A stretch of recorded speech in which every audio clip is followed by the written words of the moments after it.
streaming.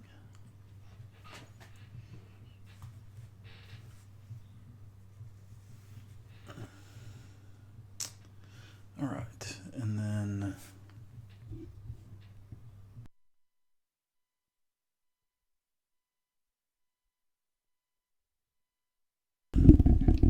there we go. Trying to get this thing down to where they'll be able to hear you real good. Oh, okay. Yeah, I have one of those snow blues, whatever. Oh, microphone? Yeah. Yeah, there's got to be a way that we could do this, like where your microphone will sound just like mine when we're. Yeah, I mean, I got it plugged in and everything. I mean, it's functional. Right. I'm not sure.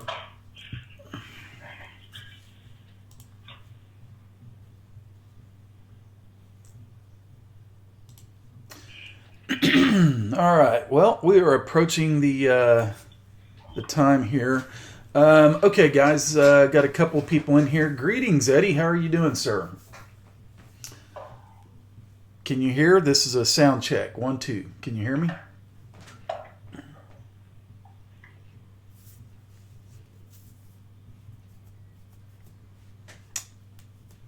Sound check. There we go. Great. Okay, and Joe, why don't you go ahead and say something and see if everybody can hear you okay or not? All right. Good evening, everyone. It's a heck of a week we've had so far. Just doing a sound check now. Can y'all hear Joe okay? Perfect. All right. Well, guys, we appreciate you coming in and checking us out and kind of seeing where things going. I think before we actually go a little bit further, let's give it maybe another minute or two. We always seem to get some stragglers that come in, and then we have to kind of regurgitate what we've said once before. So, in the meantime, Joe, if there's anything you want to say about the market overall, or just your thoughts on anything that you're seeing out there that, not so much chart wise, but what you're hearing or anything like that.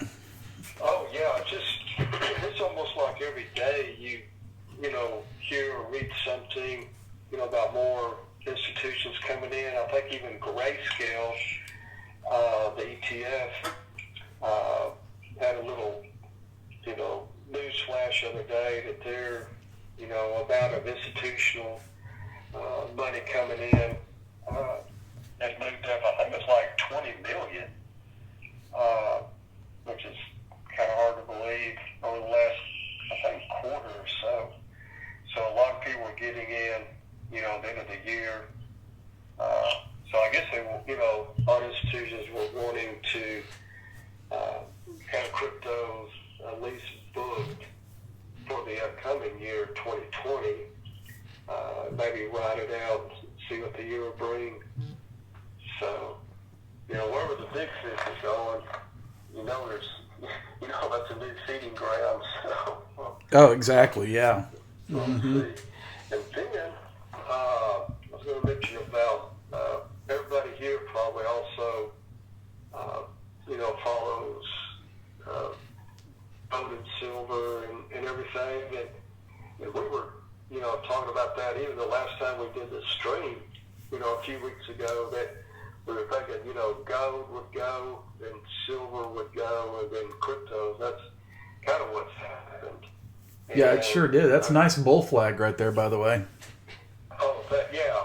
And, we came up, that blue dash line had been there forever, and as you can see, we're sitting right on it, second week in a row. Mm-hmm. I don't know if we're due for a pullback or not, but anyway, we had this, I guess, double bottom here or top. I guess, obviously these are low pins coming down, forming a support.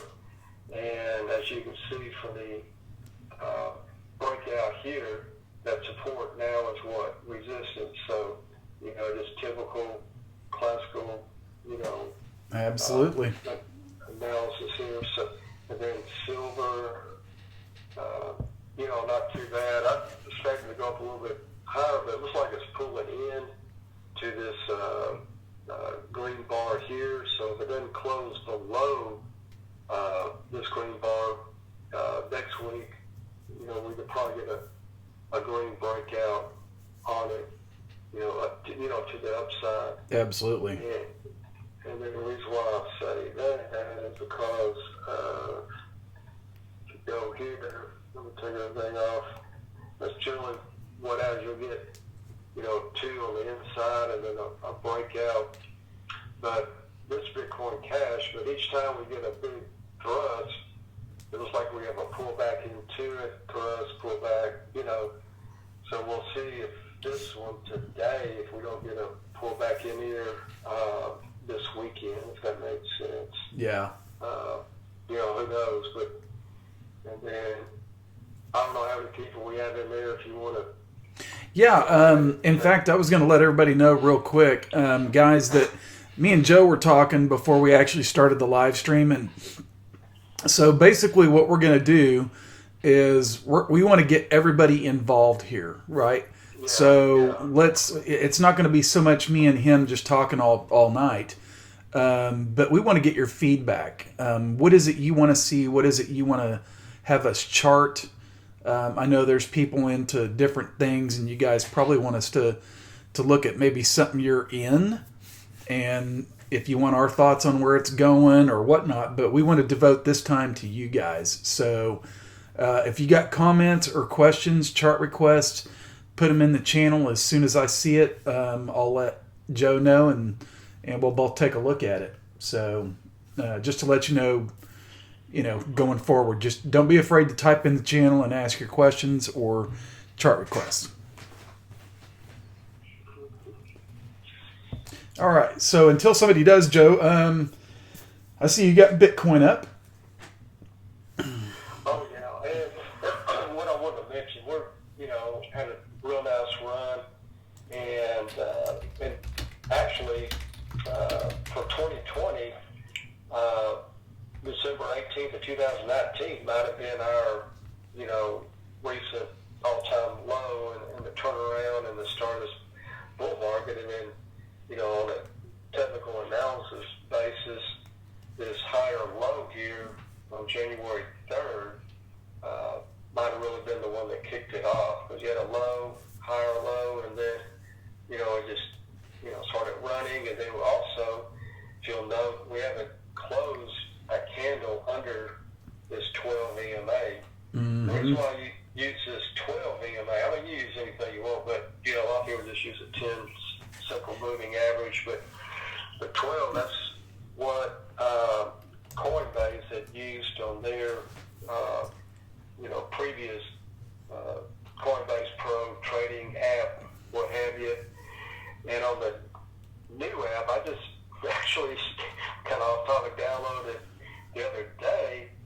I don't know if I like it better or not, as far as using it to buy, sell, and stuff, so like the charts.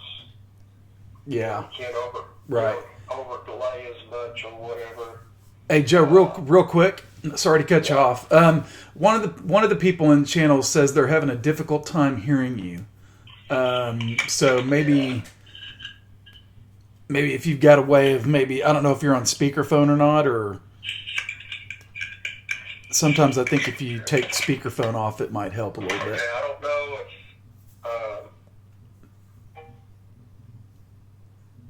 I don't know if that's better. There we go. There we go. I think that'll probably be better right there. Yep. Okay. Yep. Yeah, I was using a little headset plugged into it, but I'll just, use it like that. I know. Yeah. Sorry. Okay. Yeah, I appreciate him saying that, though. Yeah. But anyway, back on, Bitcoin had this real, big up thrust, candle, little sideways consolidation there, and then kind of a little pop today. And as you can see, we're already starting Saturday's candle right here, that little green spot you see. Oh, yeah.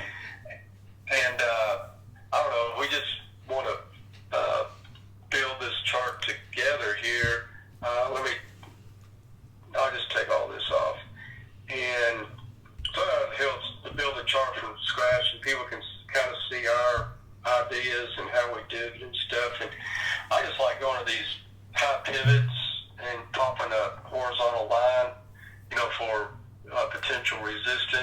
or if you're coming down, it'll be, potential support. But right here, you have two factors. You have this high pivot going back to November 10th and the 200. And whenever you come from an very extended price under the 200 up into it, 9 times out of 10, you'll get rejected from it. But at the same time, if you're coming down from an extended price level to it, many times you'll come back and retest it for sure. Yeah, there you Yeah. go.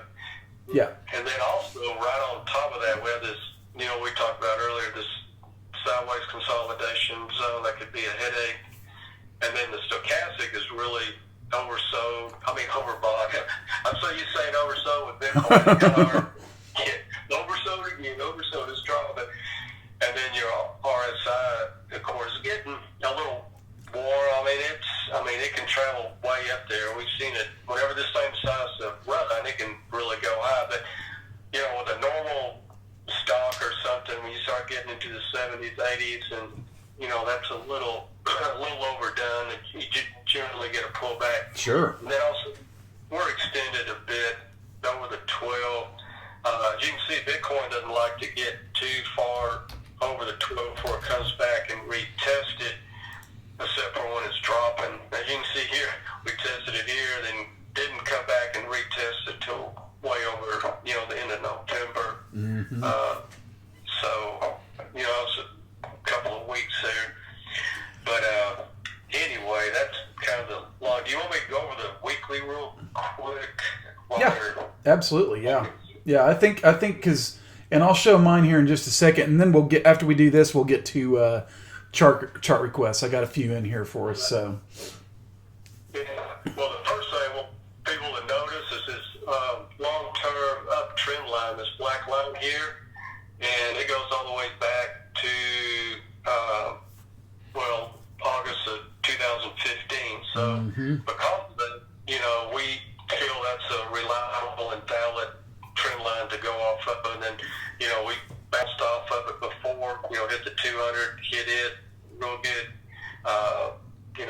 price action here, the first of 2019 before we had that big run.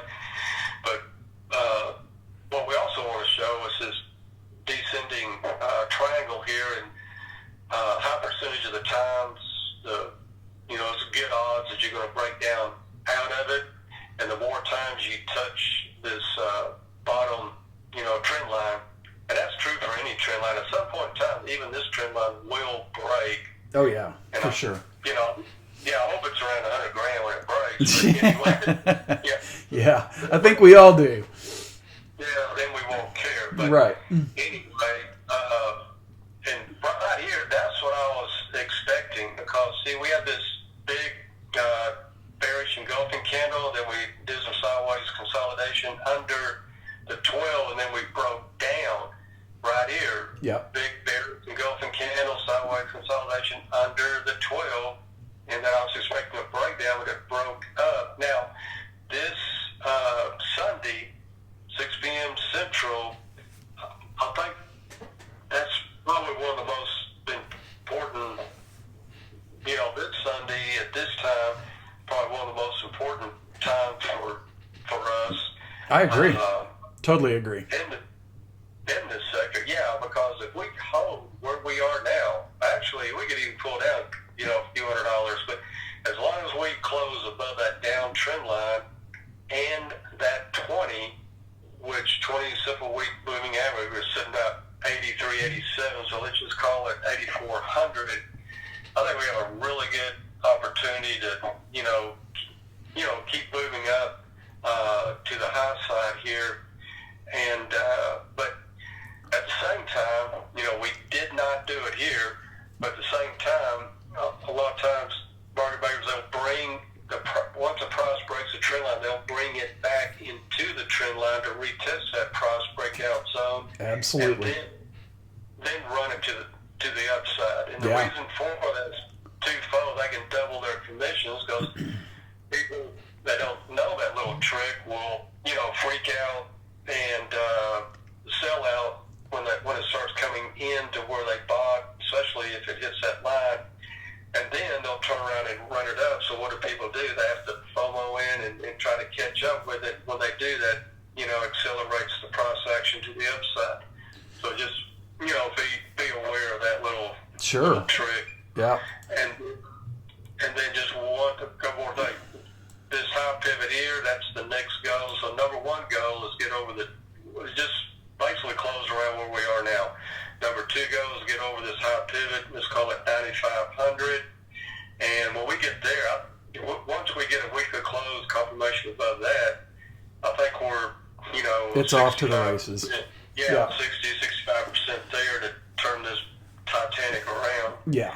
And then once we close here, above that bearish engulfing candle that started this, under the 20 downtrend. And I guess I did cover the 20 with everyone. Did I cover it earlier? You did. I know I did. Yep. Okay. Well, sure. How we rode it the whole time. We wicked under it, but we pretty much rode it. It bounced, until we, had a big close under it.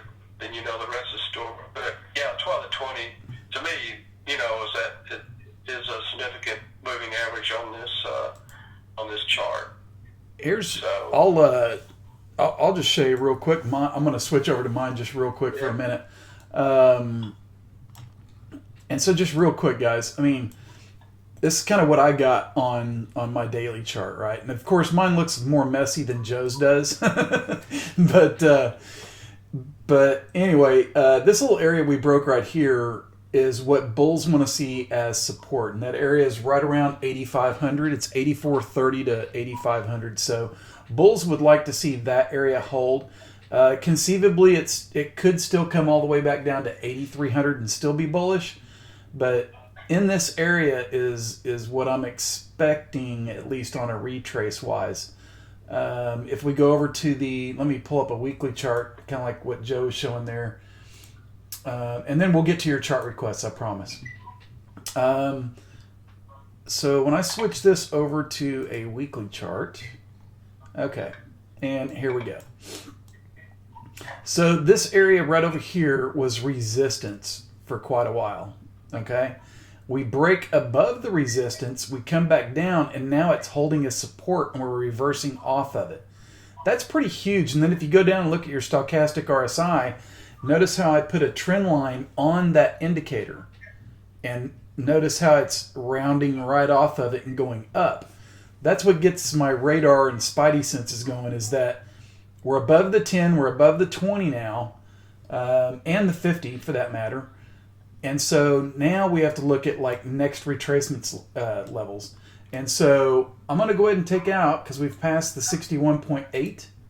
I'm just going to take that out right now, doing it live, because we passed it. So on this chart, and it lines up with where my futures is showing, okay, on a 78.6 retracement is 9,300. Amazing how that works. So anyway, I'll leave it at that. Is there any questions you guys have about that? Yeah, ancient resistance, previous supply. Yes, it is. You see this over here? This area over here was trying to act as support for a little while, and then it broke below. Then once we pulled back through, it didn't really struggle with it too much. I mean, a little bit. But then it broke. Once it broke out and came up and hit this trend line, it reversed off of it. Now look what's happened. This old area of resistance is now green. I put it as green for support. And we hit that area and we're reversing right off of it. So this is your, by the people that were smart, we're getting in right in here, around 6,500. Okay, so you always have to put old support, new resistance lines in there. You have to. That just gives you a gauge of what to watch. So anyway. Just one more real quick thing I'm going to show, and then I promise we'll get to your chart request. And I thought this was rather interesting. On my futures chart, my squeeze indicator. And I was talking to Joe about this before we got on, but, and of course my cursor's black. I'll have to change that so you can see it just real quick. Let's see. Yeah, let me change that to yellow so you guys can see it. Okay. All right, so I always talk about this histogram, right? It's bullish, the light blue.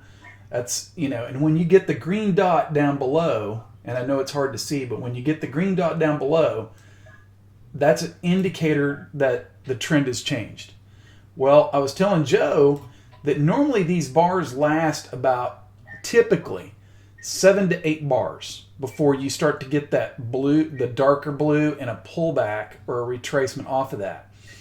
We're going into, this is number 9. We haven't gone into a 9th histogram bar in, I guess I could just scroll it all the way back, because there's been some that's had a light blue mixed in, but this has been solid light blue 9 straight bars. That hasn't happened since, we would probably have to go back all the way to February of about a year ago. No, February of 18, actually. So it's been a while, right? It's been a while. So is that the signal that this thing, and now we're going to pull back at some point, right? We're going to retrace a little bit. But is that the signal that this thing is just now getting going? Time will tell. Okay, so enough of that babble, and let's get on to Joe. You want to take a look at let's look at Poly BTC pair. If you got that one, I don't know if you got that one up or not. Oh. If not, I can get it real quick. Let me see here. Let me get like with finance. Ollie on finance. Yeah, okay. BTC pair. Let me get a weekly chart. It's real spread out. As you can see, there we go. It's at its all-time lows. At least, according to Binance chart, paired with Polymath, paired with Bitcoin. It's pretty much at its lows. If it jumped up over this 20 simple day moving average, and you got even a daily close above that, much less a weekly close above it, you might be on to something. But I don't know. I don't know how much lower it could go, if it would go any lower. Oh, exactly. Yeah. That's not a bad one if you had time, right? If you had time to hold it, but here's the deal: is that, are you willing? And it depends on your capital position. I need to refresh this chart. It's got blurry. Hang on one second. I'm going to refresh the channel real quick. There we go. Okay. But anyway, it's one of those that you have to determine how much capital you want to tie up, right? So if you're going all in on something like this, then you're just tying up capital that could be made. You could be making money on other plays. This thing is not given a buy signal yet. This is one of those quote unquote investments. So again, determine what type of trader you are. Are you an investor or are you a trader? Right? So that would be my thinking on it. So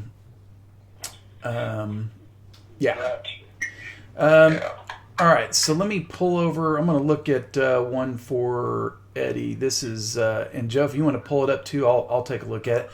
Algo, ALGO, and he wants to see the USD pair. So I'm going to pull up mine just real quick. And it looks like I've done this one before in the past. Let me see if anything's changed here. That's still good. Yeah. Okay, so it broke past. Let me just get some of these fibs out of the way, because it looks like it's broken past that. No. Yep, that. Well, you know what? This Sunday night, if this thing is over I'll say 27, 28. Yeah. See what the high is here. Are you looking at a weekly? I'll take mine off. Yep. Oh, there you go. This might be one ready to break out, actually. It's forming a nice little base there at the bottom, isn't it? Right. Yeah. And then, this sideways consolidation down here. Mm-hmm. If it can get that was just a false breakout here. I think the next time it will run. And, I could run pretty good, but I would wait for, confirmation that, because between now and Sunday, it could, slip back under into this yellow highlighted area and under the 20. But if you can get over that might be, see where that 12 came in and it came up and hit that 12. So that might be, right here as well. And it came under it. That 12, 27.24. So 28 might be the safest, if you're being real conservative with it. But on the daily, you're in here. Well, daily, though, you're pretty well breaking out, though. And if this is what they call it, fry pan bottom, so to speak, let me see if I can get like right here.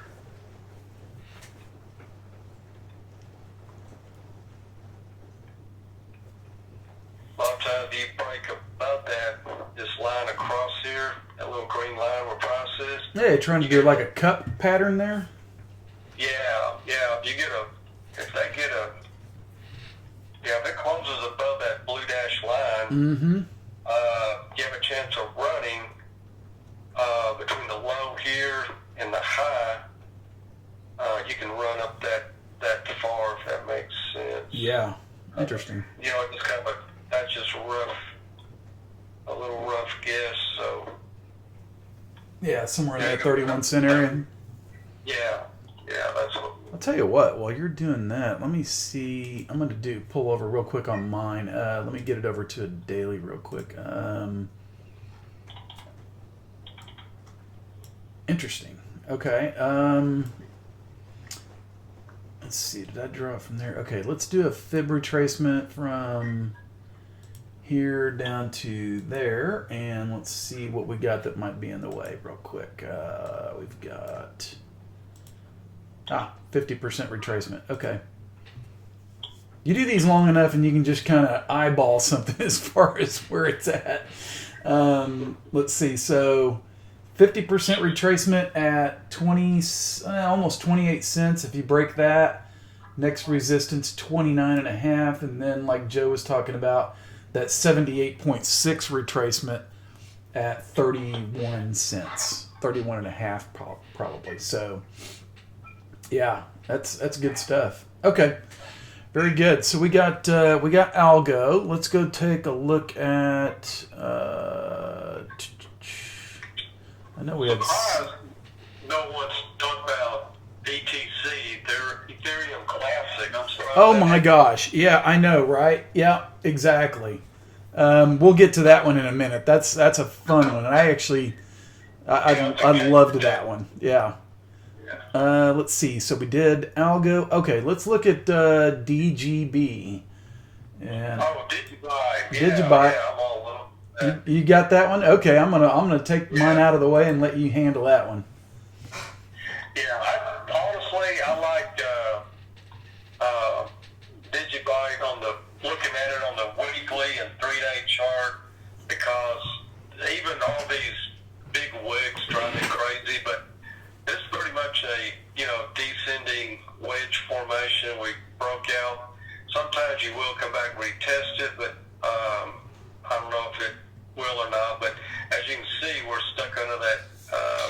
We got a little bit of pullback, which is fine. Because it had a big move up from way down here to where it ended up. I forget. Let me see what that range was. So. A lot of people complain about these pullbacks, but it ran up 50%. Well, that doesn't sound like a lot, but it is a lot. 50%, in a couple of of weeks here. But and then I like looking at Digibyte and some of these a lot of these alts on the 3-day as well, and it's holding its own. It's still these little consolidation zone right here, these low pivots. That's what's holding it back now. And then you go to the daily, it's just kind of confusing.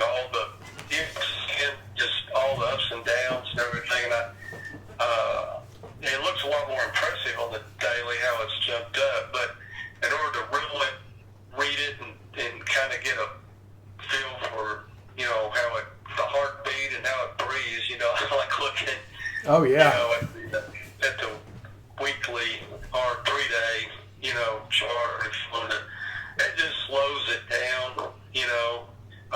Takes it from, as you can see, we've had increased volume here the last 3 bars, stair stepping up. So that's good too. Oh no yeah. complaints. Yeah. Let's see, I can't remember. There was something. And all the things, I think Digibyte is the that's the one USD. for all you old parts out there like myself. Digibyte's like the Rodney Dangerfield.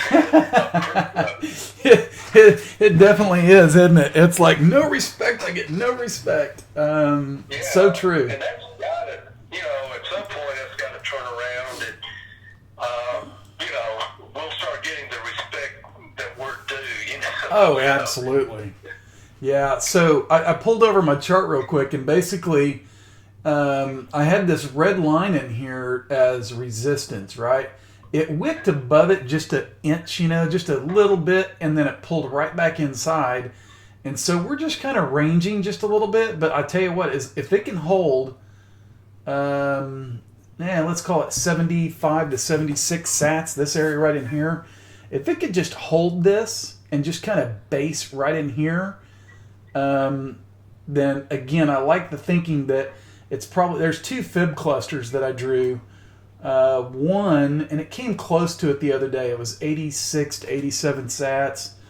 There's another one right above it at 92. So it's got some stuff to chew through, but this is one of those that, you just never know when some news might come out, and Jared could be one of those guys. It's like, I'm really going to screw people over on this one. I'm like, I'm going to come out with some news, and they're people that sold out and didn't have faith. They're going to be sorry. You know what I'm saying? So. Well, I do know this. He had to sign a non-disclosure agreement, an NDA, with some congressmen up in Washington. I don't know if you saw the little snippets on Twitter. I did not. No, this is news to me. I got to hear this. Yeah, supposedly the inside information is that Digibyte's going to be backing our 3 different government agencies. I don't know if they're talking about the, judicial branch, executive branch, what the heck they're talking about, right. Or they're talking about the IRS or what, but supposedly 3 different government branches, departments, maybe departments, that probably sounds better, are going to be using Digibyte or some, Digibyte has a million different little, Oh, sure. uses. But anyway, the government, it's going to be helping the government. Now, way back when, I had heard that, like all the airports now, you can pony up so much money and get pre-approved or security check, be able to just kind of walk through everything. I forget what that security clearance is called, or the acronym for it, but supposedly Digibyte was, going to be the next level when they come out with the next system. Interesting. For security in all airports. So now none of that, I can't show you any of that in writing. I just, rumors. Just kind of what's going on out there. Yeah. Well, where there's smoke, there's fire, right? Usually where there's smoke, there's fire. Yeah, but just stay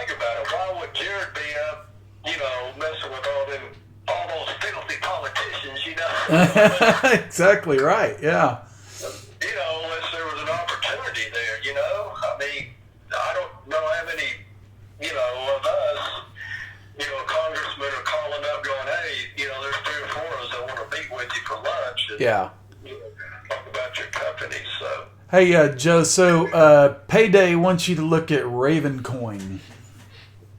RVN. Let me get my chart out of the way. There we go. yeah, they want that on the dollar. It's easier for me to Oh, sure. Yeah. on the dollar. Yeah, just for simple math. Okay, here's the weekly. We still have to get through this bearish engulfing candle. On the daily, let's see if we. Well, see, on the daily, it doesn't look as rough. It might run up to this high pivot here at 3 cents. It's just the reason why I'm hesitating. It's just hard to say a definite breakout or not unless. Well, let me throw some stuff up here and see. I don't know how true this trend line is since we broke through it and came back in, but we're up above it now. This 3-day chart. Nice double bottom. Yeah, that's a positive. Had a nice double bottom right there. Oh, okay, that makes sense. Look at that. Yeah. Okay, we got the 50-day, hammered it back in. That's what caused it. And right now, we're right at it or a little over it. If we Yeah. 16th, 17th, 18th. So tomorrow this candle closes. Well, here's your difference right here. Is that look back over here, right in this area, where the 10 or I guess it's a 12 EMA on your chart couldn't get through the 20, and then look back over here today, the 12 or 10 crossed it. Yeah. So that's your driver right there. That's what possibly turns this thing into a very bullish momentum case, possibly. Of course, it's going to come back and retest it. You watch, but just to make sure, it's going to come back and retest it. But we'll see. Gotcha. Yeah, it makes sense. You have plenty of room on the stochastic and RSI to run, forever. But yeah, I might keep that and just keep an eye on it for a case study, so to speak. Yeah, exactly. XTZ, I think Payday wants to see that one as well. Oh yeah, he's big on. Yes, he is. He's big on XTZ. He loves his tail. Yes, he does. Yeah, so do I. I don't know what they're playing. Let me go to the daily. They're playing some game with this. I think people were accumulating down here, the powers to be, and they're trying to do it in such a way that the public's not tipped off. Because everything was running and gunning, they kept it even right here, trying to break out, and they said, no, not yet. And then I think it could be another, Ethereum Classic. That's what I was thinking it was going to do. Sure. Here recently.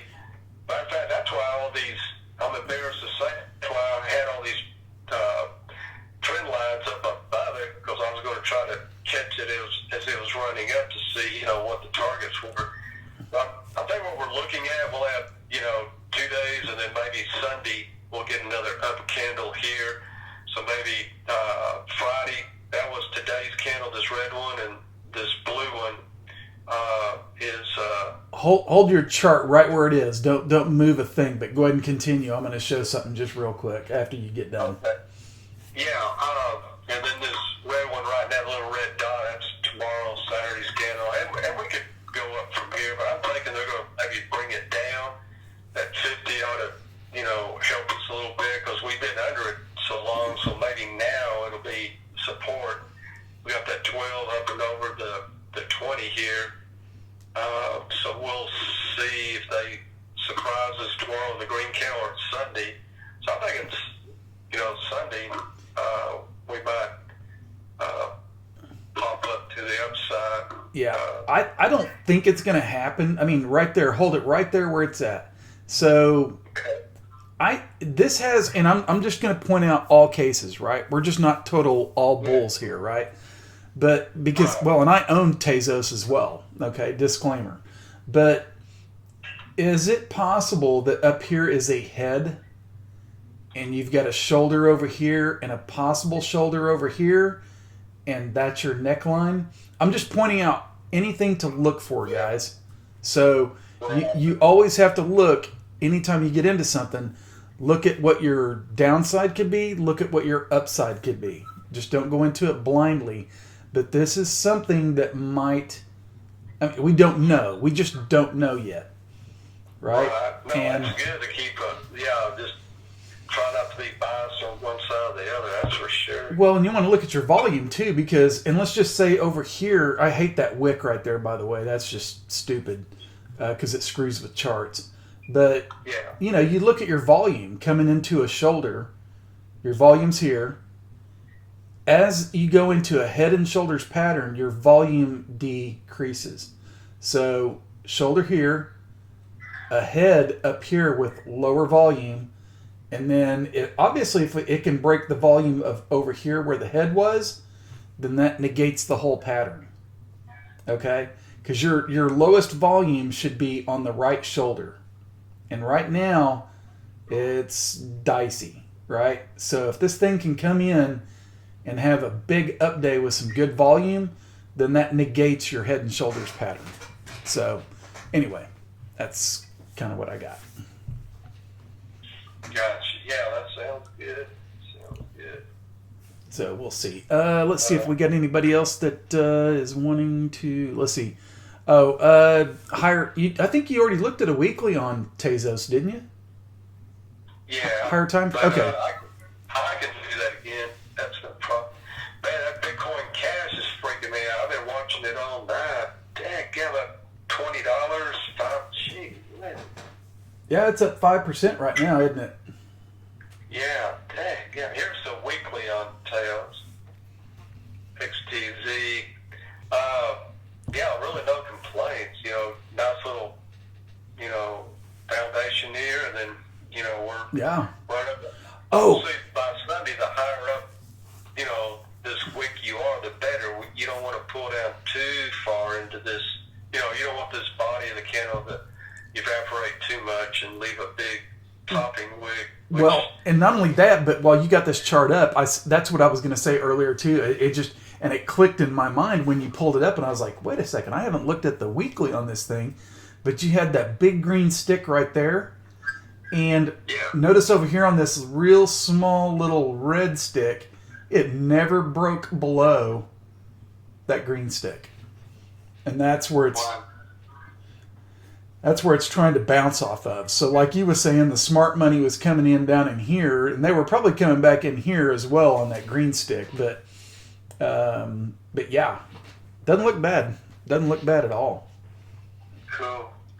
Okay, so let's look at, while you're on it and you was talking about it, go look at Bitcoin Cash real quick. Yeah, everybody knows I'm a big Roger Coin fan. Wow. So Wow. Nice move. That's the weekly. And, here we go. This is what I had earlier today that put on the Patreon site, this ascending triangle. Mm-hmm. And most times they do break to the upside. And I was trying to see, let's see. Is that a weekly chart right there, Joe? Oh, that's a 4-hour chart. This is a 4-hour? Okay. Look at that nice hammer candle right over there off the lower part of your uptrend line. That is beautiful. Oh, this one? Right there. Nice hammer candle. Yeah. Well, see, the breakout on this is over $400. So the market right now, which is not bad, $389. So actually, it's $415, I think. But anyway, this breakout, this pattern here should take us, a little over 400 for right now. So we'll see. I thought this dragonfly Is that what you call it? Indecision, like a dragonfly candle? Which one? The one in the middle? Yeah. Right there? No, that's a doji. That's just a doji candle. Okay. Yeah, I was thinking that one was indecision. It They were is. drop it back and retest it on us. Right. That's why that red line there. But for whatever reason, they took it to the high. Yeah, they took it and ran with it. Yeah. That was a good call on that one, buddy. Very nice. Little pause candle here, and then, took it up. And, I was thinking they were going to, that's why that red light, I thought they were going to slam it down into here. But, nothing, I guess, nothing by action now that, that's, how they're going to do it. So, Mayor had a nice comment for you. He got said you got him into BCH a while back. It was a good decision, and I would say it was too. It's a hell of a decision. Very nice. Congrats, Mayor. yeah. But anyway, we'll see how the week. But see, we're on the we're kind of on this whole market kind of giddy right now, but let's not forget on every single timeline on each chart, 10-minute to the monthly chart, price never gets too far above that 12 EMA or really even the 20. And I bet your Bollinger Band's pretty crazy right now. Let's just take a look. Let's see here. I'll pull it up. Let me take a look. Because I got BCH right there. And, wait a second. Here, look at this. Can you see? You can't see my charts, can you, Joe, or can you? Look at mine. It's way out of it now. The whole candle is out of the Bollinger Band. It is, but look at this, though. On the retracement, let me make sure that retracement is right and it didn't make a lower low, because no, I had that right. Okay, so BCH is breaking the 61.8 retracement right now. So guess what? I get to go over here and unclick that. Okay. Okay, and so where's that normally going to lead? It's going to lead. You had this little high over here. Let me get my horizontal ray. And let's just throw it right there. And then change that to red. Okay. So BCH looks like it could go to 428 and then maybe even touch the 78.6 up there at 440. That looks like where it's going to me. Okay? I'm not saying that it's going to go there like tonight, but once you break a fib, you're usually going to head on to the next one. Now, whether it retraces a little bit in the meantime, and I would think that it probably pulls back inside that upper Bollinger Band at some point, maybe either tomorrow or the next. I don't know the exact timing of it, but man, what a move! That is really nice. That is really nice. And I'll get mine out of the way, and there you go. Yeah, see over on yours, it broke that 61.8. Right, okay. Got you. Yeah, so you can just click your settings button on that Fibonacci area and just right click it, and then go to settings. You can take out those ones that it's passed. Oh, okay. That'll clean your chart up a little bit. Yeah, gotcha. Okay. Yeah, I'm just making sure I have this lined out right. You got your magnet on? Oh, no. I need to do that. There you go. That'll help you. Yeah.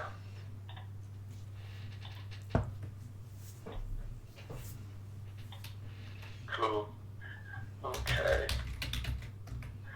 Well, man, welcome to the big leagues, boys. Yeah, right. Cool. All right, so BCH is looking good here, guys. Obviously, probably a little bit of pullback, but this is a bullish chart. No question. Okay, so Pay wants to look at BSV, and I'll go ahead and do this one because I've been watching it. Yeah. So there we go. All right, and so when this thing was breaking out the other day and it was going ballistic, it was at 460, I think it hit for a high. I was sitting there like, do not FOMO into this. Don't buy it. No, absolutely not. Let it retrace back inside the upper Bollinger Band, which it is doing now. And let's see where we might get a bounce at. Probably in this and at that time, I don't think anybody was thinking it's going to go from 457 to 256, but that's where it's at. Right? Or that's where it hit, at least yesterday. But anyway, holding this 10 EMA is going to be pretty important. If it does not, then there is a fib cluster back here with the 61.8 and the 78.6 all the way back at 213. So, could you ladder in very small into this area at the 10 and think it might hold and then go higher? You can. But just make sure to keep your stop losses tight, because from here from 266 all the way down to 213 is a pretty big move. Okay, so if you're going to play this, make sure you use your stops. Okay, stop losses. At some point, and we're going on 1, 2, 3. So it had 3 days of correction. Usually that fourth day is a day that you're looking to possibly, because all the suckers are, all these guys up here that bought, they're stuck, right? And so shorts that got in up here are probably looking at a pretty nice, tidy little profit back in this area. So they could be covering. You could get some people that are averaging down a little bit, and you might get a little bit of a bounce, okay? But don't wear that bounce out. It's a trade, right? Some people may want to go into it and FOMO it and hold it forever, but determine what you are. Are you a trader or are you an investor? So this is your chance to possibly trade this, but make sure you keep stop losses. All right, so that's BSV. We had something else, ADA. Oh, yeah. Let me get my chart out of the way here, Joe. I'll let you take a look at it real quick. He didn't specify. Abram, did you want the USD pair or the BTC pair?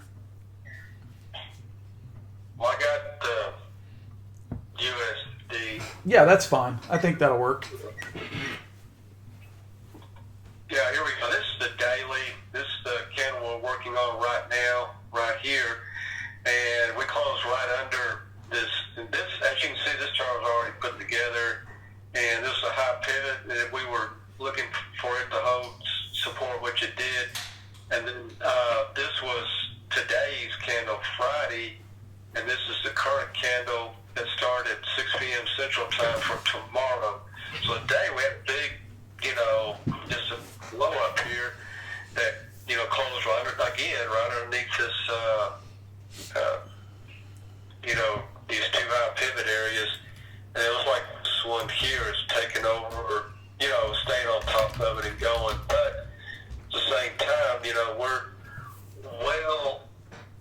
going to get a slam down at some point pretty hard, because see how extended we are above that 12 and even at 20. I totally agree with you, Joe. That's a great point you brought up too. When you get too far away from those moving averages, it's always going to come back and retest them. I'm glad you brought that up. That's a great point. Great point. Yeah. Then the fib line, I always like going to, the 3-day or weekly chart to do the fib, because, come on now. Just for the simple reason it narrows all this down. Mm-hmm. There's less to look at. Now, see, I don't know. I mean, is that the proper alignment, or do you think? No. Here's what you can do, and I'll show you real quick. I'll take your chart over just real quick. Keep that one where it was. Okay. Oh, okay. Yeah, go ahead and move that back to where it was. Or no, back up to the top. Okay. Yeah. So you could draw it from multiple areas, okay? So you've got the 23.6 right here. Now go ahead and do what you were originally going to do just a second ago. You can draw it from here down to that low.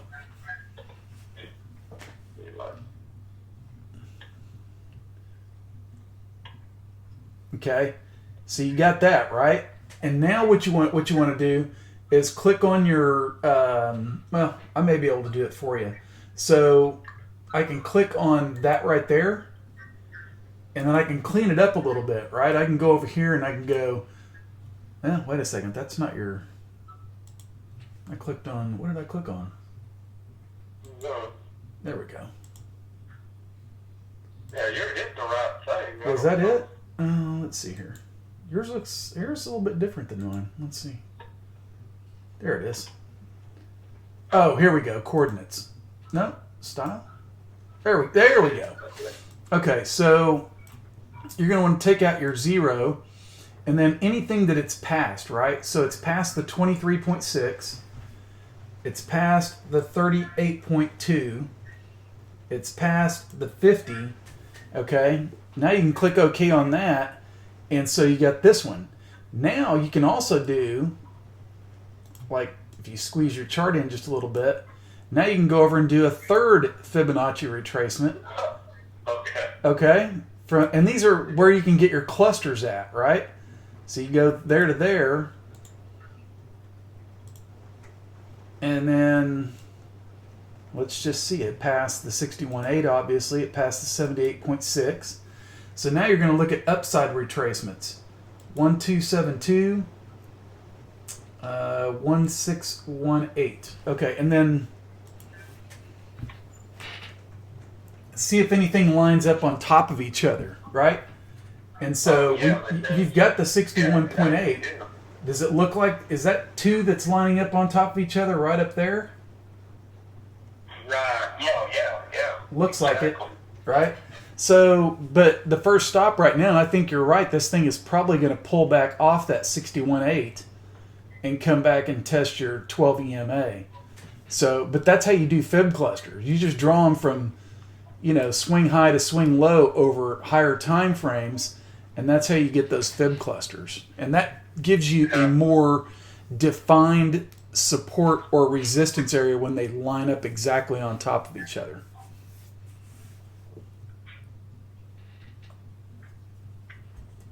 Very cool. Yeah.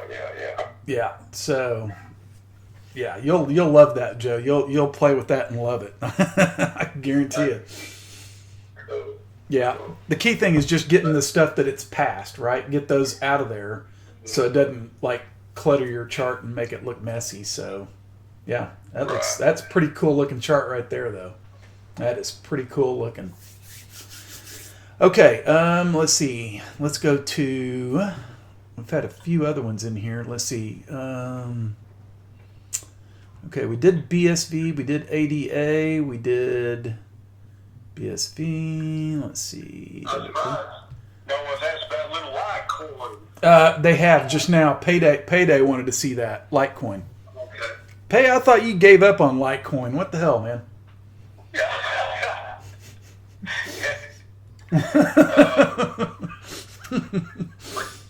You know how it is. Oh, yeah. They always go back, in between. Well, never mind. Anyway. Mm-hmm. Yeah, here's that high pivot over here from way back, 1st of November, and we're coming up on it. Let's see what our moving averages are. Well, I know the 50 is going to be under there, 100, no, 200 is going to be. All right, that's what it is. Okay, I think max pleasure on this thing is going to be about 65 or so. But you're going to have this factor of the high pivot over here, Mm-hmm. and then this low pivot. So you're going to have all this to fight with, and then your 200 on top of that. So I think our charts look almost identical. I think 65 was an area. Yeah, we're pretty darn close. Yeah, now it did pass the. Let's see. Let me get that retracement out of there because it blew through it, and then it did break it broke the 78.6. Now that's pretty darn important. Okay. But again, mine lines up with yours too, right? This little area where the 200 is. So mine lines up pretty close to yours, Joe. We're pretty much on the same page. Okay. Now let me ask you this: if you had a Dutch uncle that had, 10,000 to throw in the market, would you tell him to hold off or on Litecoin? Well, or just the market in general? Well, yeah, I just start with Litecoin right now. I mean, do you think he could get a better deal next week? Or do you think this is the deal of a lifetime right now? I guess depending on how long you're going to hold it, but you know what I'm saying. I do. Let me look at my chart real quick. I just See, I think 10 grand. I don't know. I think you might be able to get it cheaper next week, but I think I agree. I really do, because I just don't see it, and it's going to have to prove it to me, right? Is that this little area right here, and I'm going to redraw this so I can just show real quick. Let's see. Let me get that out of the way. All right. So I could do something like this. I could get my little rectangle out, and I could do from there and then just draw it over, right, to where that close was. And so this area right in here, and let me get my settings, and I'll change that to red, and let's increase it a little bit so it's visible. So to me, Litecoin, this area, and it extends all the way back over here, right, to the far left. I could actually draw it even further back over, and I'll do that. Come on.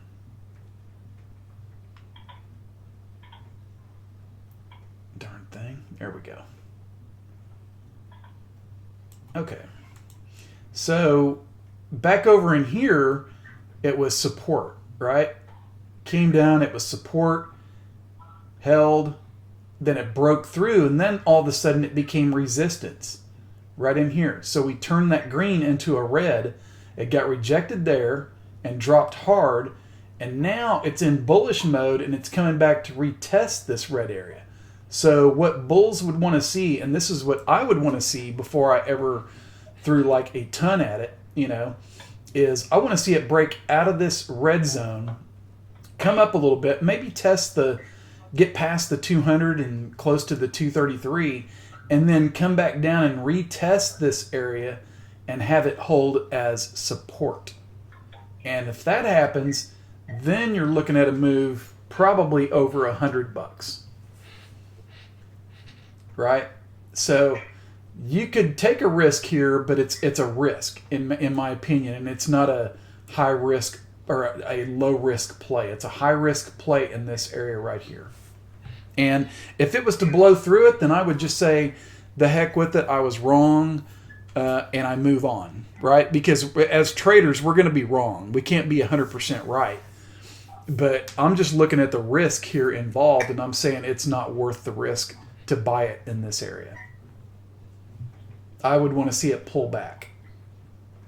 So that's me. That's my view. Gotcha. Okay. Let's see if anybody else. Do you have? Let's see. We went over. Let's see. HOT. HOT. The BTC pair. Do you have that one, or do I need to get it up real quick? Or? Oh, let me. Okay. BTC pair. Okay. Oh my gosh. Yeah, Oh my gosh. Okay. Oh, I don't see. Ugh. Are you thinking the same thing I'm thinking, Joe? That's a like. yeah, I don't see any hope. Well, I mean, if there ever gets a big, see, with all this volume here, of course, it might be trading, just a few $100s a day, or, I mean, hundreds of dollars, not even thousands or tens of thousands. Okay,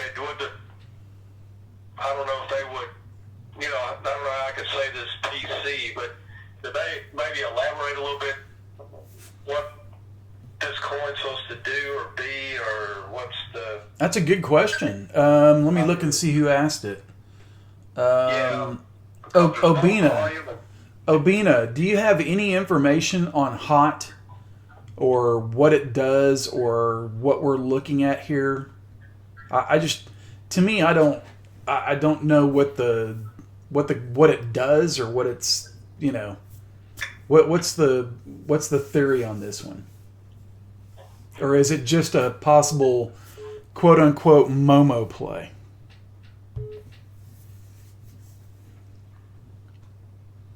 So I guess until we figure that out, it's probably not. I think it's dead money, if you ask me. Okay. So. And if I were, talking to everyone, like a nephew and niece, a young family down the block or something, I would tell them, quite honestly, I would only stick with, the most 5 of these coins and try to know everything there is about them. The more that you're involved with, the harder it is to keep up with the charts, who's doing what's going on, and then also of that 5, they better be, with the research you can do, the strongest, best. I mean, right now, Bitcoin could really be a Netscape, a Blockbuster, a BlackBerry phone. You know what I'm saying? Absolutely. That's exactly right. Yeah. And, something like a Bitcoin Cash or something that we don't even know about yet. Or even an ADA could be the next Ethereum. We just don't know that yet. So that's why you need to keep them, know them like you know your kids. And just keep a small amount, and of that small amount, like Jim Cramer always says, try to get the best of breed. So that's my only concern, because there's thousands out there. Matter of fact, JR and I could come up with a coin tomorrow, literally, and if we have enough money, we could get it onto an exchange. That's exactly right. Yeah. And there's no real purpose for it or something, just for whatever. Yeah, the biggest use case you can have for it, the better. And I'll go ahead and, disclaimer, all I know is I know nothing at all, but I'll go ahead and throw out a coin that has a high probability of making everybody on this live stream millionaires Right. in the next 3-4 years, and that's Theta, Theta, and just look up Theta coin, just do a little homework over the long weekend and see everything they have going. Hit PlayStation. Their blockchain's already on all the new 30 million PlayStations. Sony, Samsung. These are the heavy hitters that they're have partnerships with. I've got Theta pulled up right now. I'm doing the TA on it right now. Yeah, that's a horrible chart, but a lot of potential that really hasn't come to and then everything they've said that they're going to do, all their milestones, all their you can look on there. They have a different term for it, but all the things that they put together their schedule of, accomplishments or goals or, tech that they're going to be rolling out. Mm-hmm. They have done. They've done it. They've met. I mean, think of the company, the companies we work for, or whatever, how many, long-term, short-term goals as far as, productivity and stuff that they've met, but these guys have. So, well, I'm looking at the chart right now, and right now, it's holding on the daily chart. It's holding the 200 and the 233. It's above those. It's above all moving averages on the daily chart.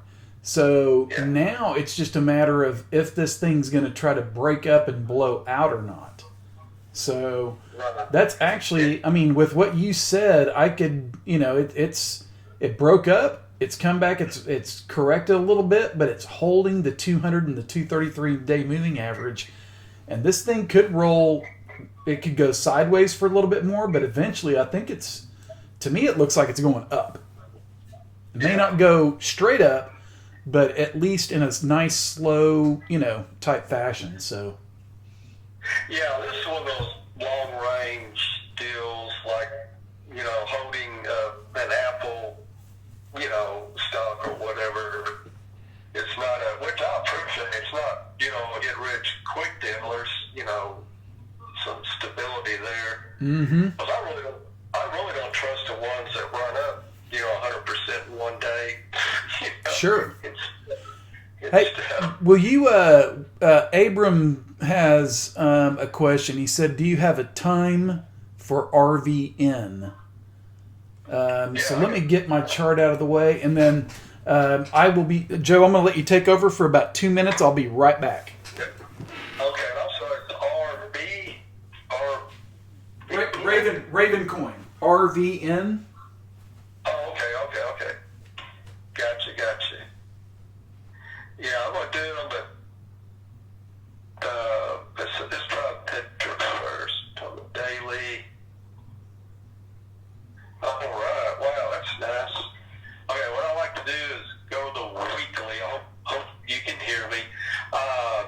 And the reason being, it gives kind of a clearer picture if we're in an uptrend or if we're in a downtrend, and where the breakout might be, and so on and so forth. It just slows everything down and gives you a little bit, better picture on stuff. And let me see if I can see where some of these other moving averages on the weekly are. That's fine. 50 is way up there. Okay, no problem there. So really it's the 20 we're dealing with right now. And then we had a big breakout, bearish engulfing that took it out, but it held the bottom here. It didn't close below this low pivot area, which is positive. Let me pop a line right there. So that's good. You know what? Put it on your risk level. It might not. Yeah. It might not be, a bad deal to, maybe if you're not already in it, maybe take a, first position in here of this 3-day. After the weekly, looking at these things, I like it because it does slow things down, but gives you a little bit, a few more candles to look at. Okay, let's see. Okay, see the 12, the black line is broke up and over the 20, the red line, which is good. That's positive. That's healthy. And we had a breakout. In other words, if I were trading this, this was what I call an inside bar, a bullish going candle right here. There's your low pivot, more strong right there. And all this was the inside. And what you do, you wait until a candle breaks up and out of it and closes above the body of this bullish engulfing candle. And that's what you had, almost there. But here for sure, the 13th, this started on the 13th, 14th, and 15th was the dates of this candle. And then this one started on the 16th, 17th, and 18th. So it'll close tomorrow.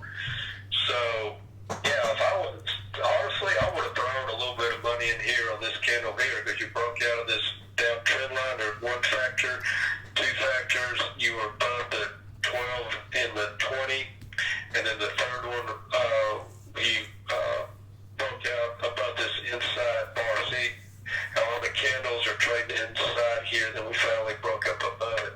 So there's three factors. The more factors you get, the better. And it's probably only 30% of the time do you get three or more factors. Generally, it's just a couple. You know, you want at least two, preferably three. Then a rare occasion you get, you know, four things going your way. But the more things you have pushing, you know, the headwinds your direction, the better, you know, to push that chart up for you. So, yeah, I mean, that's not financial advice. That's just bro science, you know. Absolutely. Yeah, absolutely. That's good stuff, man. That really, I mean, the way you drew that tonight, it really, and especially seeing those EMAs cross right there, that's huge. That is huge. So if it can come back, we saw it do it over here, right? This was. Well, I was going to look up here and show where they cross down. Oh yeah, yeah. See what happens when they cross down. Absolutely. Mm-hmm. Now I'm not going to say you're going to run the same distance, but you know, like Joe was saying, that's that's pretty decent when they do that. And then over here you had the same thing, but it's a different world today than back over here. And really, if it holds, that's not bad because you made a. You know what's funny? Here I'll pull mine up just real quick. I've mentioned this one before, but it seems to go in patterns, right? It's like this thing. I mean, it's like if I pulled this chart up. I mean, obviously it had that big run back in early part of last year, and then after that, all these bag holders got caught way up here at the top when this thing went over 1,000 sats. So they're stuck, right? And it's kind of like I was pointing out on Matic. You know, a lot of those people got stuck in Matic and it came crashing down. And so all these people you have to put yourself in their position. If I bought up here at 1,400 sats, what am I going to do if it gets down to about 591? I'm going to try to average down and see if it bounces. But then somebody might be even dumber and go, well, I'll wait until it gets down to 1,000. I'll add some more. And they use no stops and it just keeps going lower.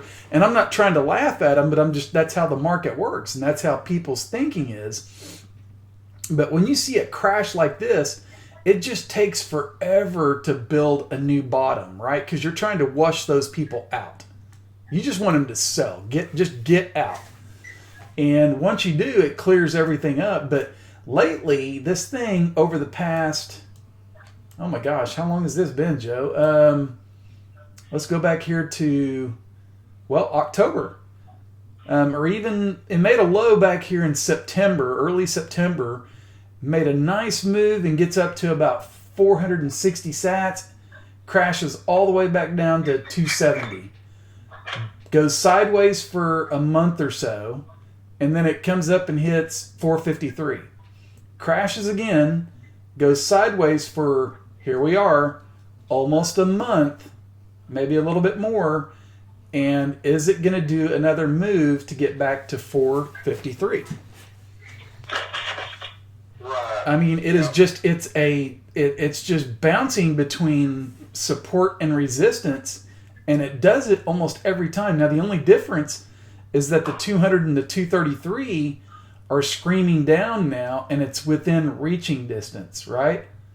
It's within reaching distance of getting above those. So that's what you have to watch for. And that was like on DGB, Joe pointed out, I always said that DGB, if I scroll this chart out, okay, and it's going to look a little messy over here to the right, okay, but still, look what happens when DGB gets below or above the 200-day moving average, or the 233. I got both of them in there.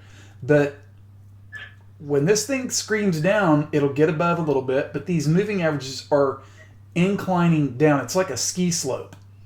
right? And so this is a guy skiing, and he's just skiing all the way down, and then he finally hits the bottom, right? And so your 200 and your 233 are right here in this area now.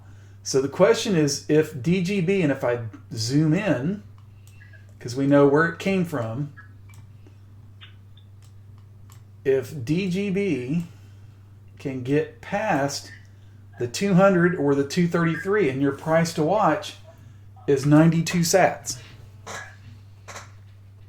You know, get above 92, or even I'll call it 100 sats. Get above 100 sats, hold that area for a while, and then this thing could really, really take off. Yeah. But right now it's just consolidating, right? This all, when you look at it zoomed in over the past few months, this is just all consolidation. It's consolidating. So until it starts to make its up move and breaks some shorter term resistance and get above this, then it's really not a bullish chart per se. It's still bearish. It's a bearish chart until it gets above that 200 and 233, right? So anyway, that's kind of what I got on DGB. Does anybody else have any questions in the channel?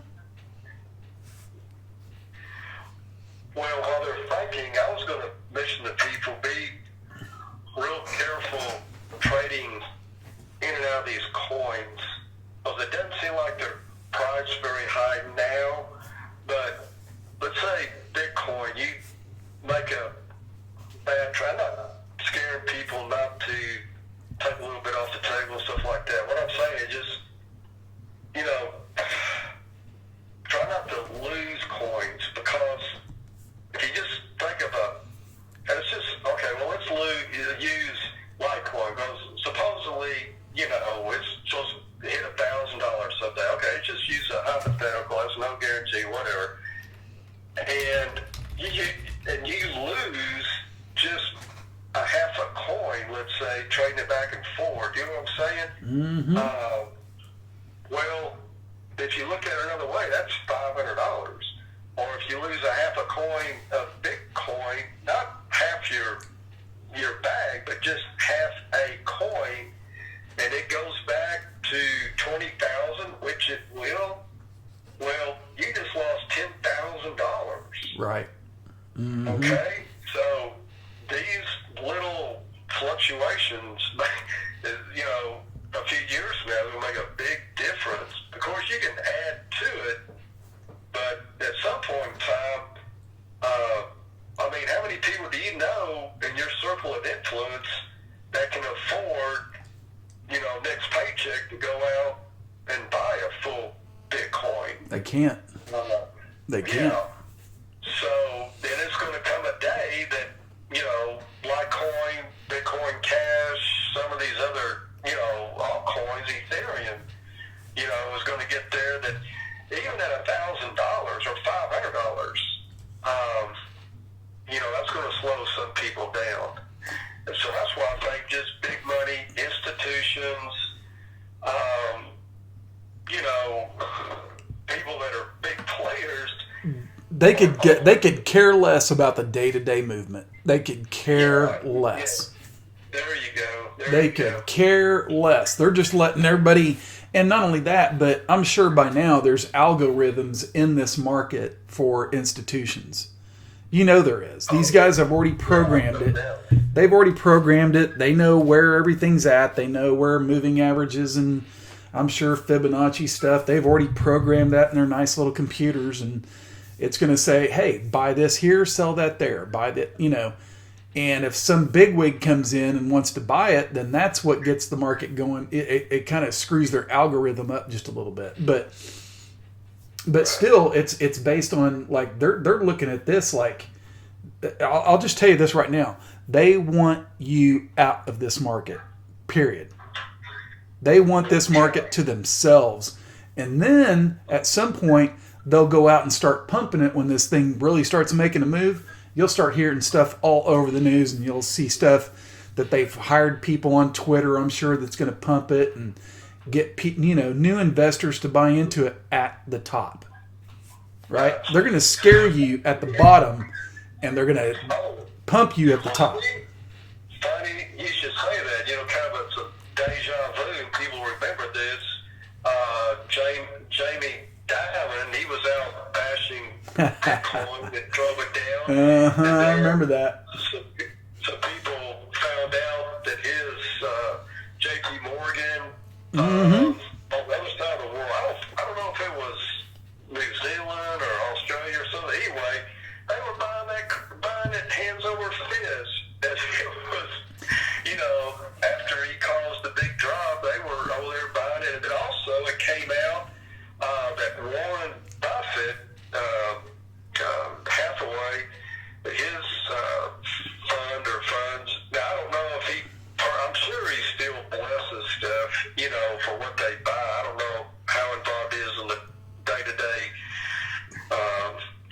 workings. But anyway, they are involved heavily in cryptocurrency now. Absolutely. They're one of the, what's the name of that? Hathaway? Berkshire Hathaway. Berkshire Hathaway. One of the most expensive stocks, out there. I think it's tens of thousands, if not hundreds of thousands of dollars. I really think it is hundreds of thousands. But anyway, what was I thinking? What's the name of that LLC? Digital Currency LLC. Yeah, he's in Berkshire Hathaway's in cahoots with those guys. Oh, absolutely. And I'll guarantee you that, like you were saying with J.P. Morgan and those guys, has anybody ever seen the movie Boiler Room? Yeah. So it really is like that, guys. It really is. I mean, there are people out there that are still doing this, despite what new laws have come in and whatnot. These guys are still doing this. It's just, and I'm not much into conspiracy theories or anything like that, but that's just how it is. I mean, that's just how it is. I mean, these guys they're out there. Who knows? You go look on Twitter, and do you see somebody post something? Do you really know them? Go look through their posts, right? Go look through their posts and see what they're doing and what they're saying. It's like it's hard to trust people, right? It's really hard to trust some people. So be careful out there. Be very careful. Yeah, especially, people shilling, stuff. But anyway, everybody knows that. Oh, they do. Yeah, they do. So, What do you think about, just right quick, change the subject. Yeah. What do you think about that 29,000? But they have 29,000. You know darn well they're going to take that down to 30,000. Because the market loves those whole round even numbers. So I'm sitting there, I'm almost guaranteeing a $30,000 down. At some point in time. Let's go look at my S&P chart. Yeah. And I'll tell you what, just to show that people can't, I lose money, right? Just like anybody else. I bought puts on the SPY right up, and this isn't the SPY chart, but it's, you can just kind of take that number and divide it by 10, and that's what you get. But I was really thinking that this fib number would hold, the 261.8, and I thought we would retrace off that and come back and possibly test, this little gap that I had in here, which was at 320, maybe a little bit below it. The Dow said no. It just went higher, and it broke through this, and so now guess what? I get to take that fib retracement out. And so, to me, now what's left? Unless I see some sort of, because there is no prior resistance, right? It's breaking all-time new highs. Where is the next fib retracement? It's up at 34.25. Oh my goodness. So this thing could be, and it could be one of these deals that, and again, the January effect I was totally wrong about. Now, of course, watch Monday come and this thing just crashes about 700 points. But typically what happens in January is the early part of the month you get fund managers and whatnot, and they're all buying in. They got to get their portfolios going, getting new customers in, and then after that it drops. But we're middle of the month now, and I think that's what I said was about the middle of the month. But anyway, we're getting to a point where this thing, prices outside Bollinger Bands, you would think it pulls back in, but it's like, why fight it? This almost looks like 1999 again, Yeah. And it defies a lot of the chart stuff. Oh, it really does. Yeah. Going against, it's just so crazy. Of course, it's being force-fed, printed money, and if you have enough, free money, you can pump into it, you can make it go up. Yeah. Hey, I was totally wrong about that chart. I'll just be honest about it right now. I was totally wrong. Well, there's a lot of people that were. You're the only one that's coming out of the covers that did it. Everybody else was like, "Hey, I was long." I'm like, "Okay, well, good for you." Yeah. Because I don't know how many times even on Twitter I go, "Hey, we're gonna where'd it go here? It's time to short." Twitter. There it is, down at the bottom, TWTR. You had it down there at the bottom, I think. You talking about Twitter? Oh, well, yeah. No, I was talking about, I was trying to get Apple. Oh, I got you. Apple. Oh, my God. Oh, Apple. See, look at that. That's the weekly on Apple. Oh, Have you ever seen The Price is Right? Have you ever seen the part they got with the little guy that climbs the hill? That's what that reminds me of. Oh my gosh, this can't be sustainable. No, it cannot be. It won't be. It won't be. And it's funny because Trump will come out and bash it, and talk about them not giving up their rights if they want to go investigate somebody's phone, and Apple just says, "Screw you, I'm going higher." It's like this is just like a massive short squeeze. Yeah, we can't drive it down. I don't know who can. Well, and Bitcoin, what's funny is Bitcoin could do the same sort of thing, right? Because you start getting people shorting stuff, okay? You get them shorting stuff, and if it does not go their way immediately, then guess what? They're covering. And that adds buying pressure. That's more people buying on top of the people that are already buying, and it just it's a snowball effect.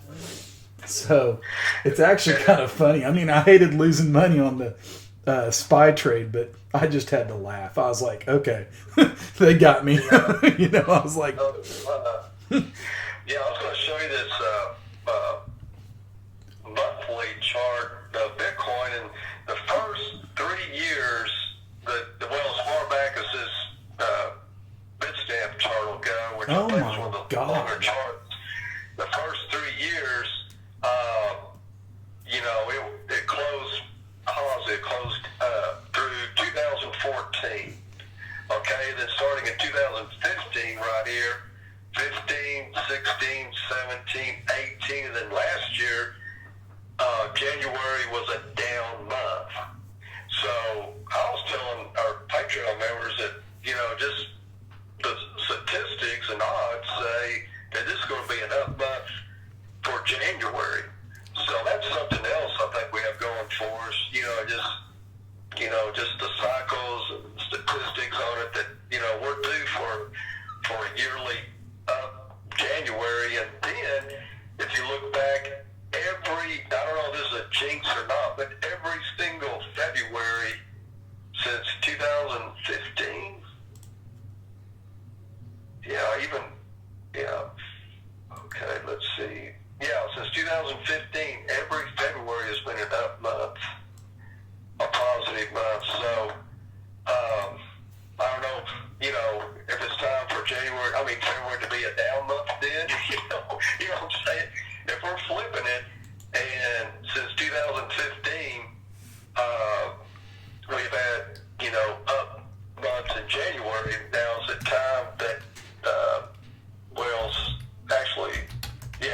January now is the time for February to flip over, and it'd be a down month in January. It's February, but I think really if we have the momentum going in to January, then February might carry over that momentum. You know. I think you're on. I think you're onto something there, Joe. That what moving average is that? Is that the just 20 simple? 20 simple, yeah. Look at that. I mean, that thing is like right over here holding that, and then not only that, but let's zoom in on your chart just a little bit, and then look at this possible. And of course, it's still just mid-month, but look at this candle pattern right there. Breakdown, man. You had a down move, you had like a semi-hammer, and now you're getting the big green stick. So if this thing gets above that 9,700 area, wow. We can run to 14,000. Mm-hmm. Yeah. Hey, I just put your link to your Patreon channel in the comments section here. So, guys, if no. Any of you guys that are following me, I trust Joe with all my heart. So he does great work, and so please give him a follow or check him out. And then also, guys, if you would do me a favor, just right over. Let's see if I can get my mouse on it. It's coming over. Yeah, you ought to have a tip jar on there somewhere. There it is. Hit the old subscribe button if you would. Just do me a favor, hit that, or hit the like button.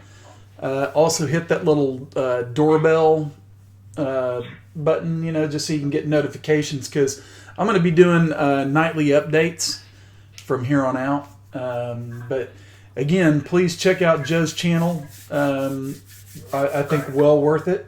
So. All right, guys. Any other questions? Chart requests? Anything? Oh, wait a second. I'm sorry. Pay wanted to see Cosmos. Oh yeah, Adam. Yeah, I got that one. Okay, here's the weekly. 1, 2, 3, 4, 5. Yeah, it looks like we have a pullback week. Next week probably gonna be a red candle. I don't know if no, that's monthly. Let me go to the weekly. Oh, weekly is breaking out. It looks like it's the weekly. Let's go to the 3-day. We think another couple of weeks, probably another week or so of up move. Yeah, now that you mention it, because look, speaking of the 20, we broke out above the 20 on October 7th, and it's been holding it. We wicked under it, but see how it loves that 20? Oh yeah. Man, I would maybe blow the boat until it doesn't work anymore. At the 20, because at some point in time, the market figures out that you figured it out, and then it'll change it up on you. But until the market figures out that, you're playing the game better than they are. But see, this is the current chart of this is daily chart. Each candle is 24 hours trading average. Anyway, we're pulling back into it, this big bullish engulfing candle. And I think that's because news came out that something with Coinbase, they were being, you could trade it on Coinbase, something like that. And anyway, I think that's what blew it up a little bit. And then, it's just profit taking, people, pulling it back in. But as long as we don't close below the body of that candle, you're okay. And then, I just probably wait another day or two, see when it stops in there. Then if the first green candle you get should be your breakout candle to make a higher high. Just maybe bringing in, making a higher low now. Because you had a low off this uptrend line, a high, then maybe a higher low coming in here somewhere, and then a possible, green candle after that. Then it's holding that trend line too. Could that be what if you if you draw from here to there? Is this could that possibly be a rising wedge, or is that a channel? Well, could be a channel. Could possibly be a channel. Where'd I go? I was looking for that. I know exactly what you're talking about. I think from here to there was definitely a rising wedge. It just caught in this wedged in here, and then it broke above a little bit, and now it's trying to break down out of it. So, hold on, I'll get it.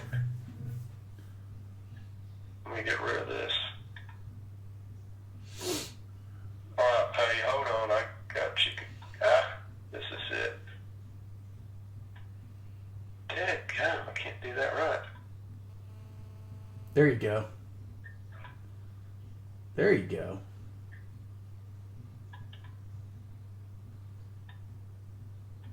I don't know, something like that. Yeah, that's more of a channel, I would think, for right now, but I see where you're going. If we narrow in up here somewhere, that could be you know what I'm saying? Yeah. A wedge. I wonder where the play with that just a second. Let me pull. I think I had Adam as well. Let me look at it real quick on mine. And this is BTC pair.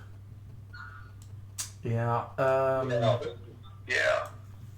Matter of fact, there should be a Coinbase one now. I'm going to see if that's on there yet. TradingView has that yet. God, that was a hell of a move. Yeah, like 2 days ago. That was a hell of a move 2 days ago. It went from 4,700 up to 6,100. Wow. Yeah. See, I'm not going to be able to use that Coinbase chart from a long while ago. See, it just started. Oh, yeah. Mm-hmm. So I'm just going to take that off for now. Yeah. Just keep the previous one. Yeah, there you go. Yeah, and I think, so like, here's kind of what I was looking at, and I'll just borrow your chart. If I did like a trend line, and I did something like this. Yeah, I'll see where you're going. No, that's very valid right there. Yeah, that's real. See, if I did something like that.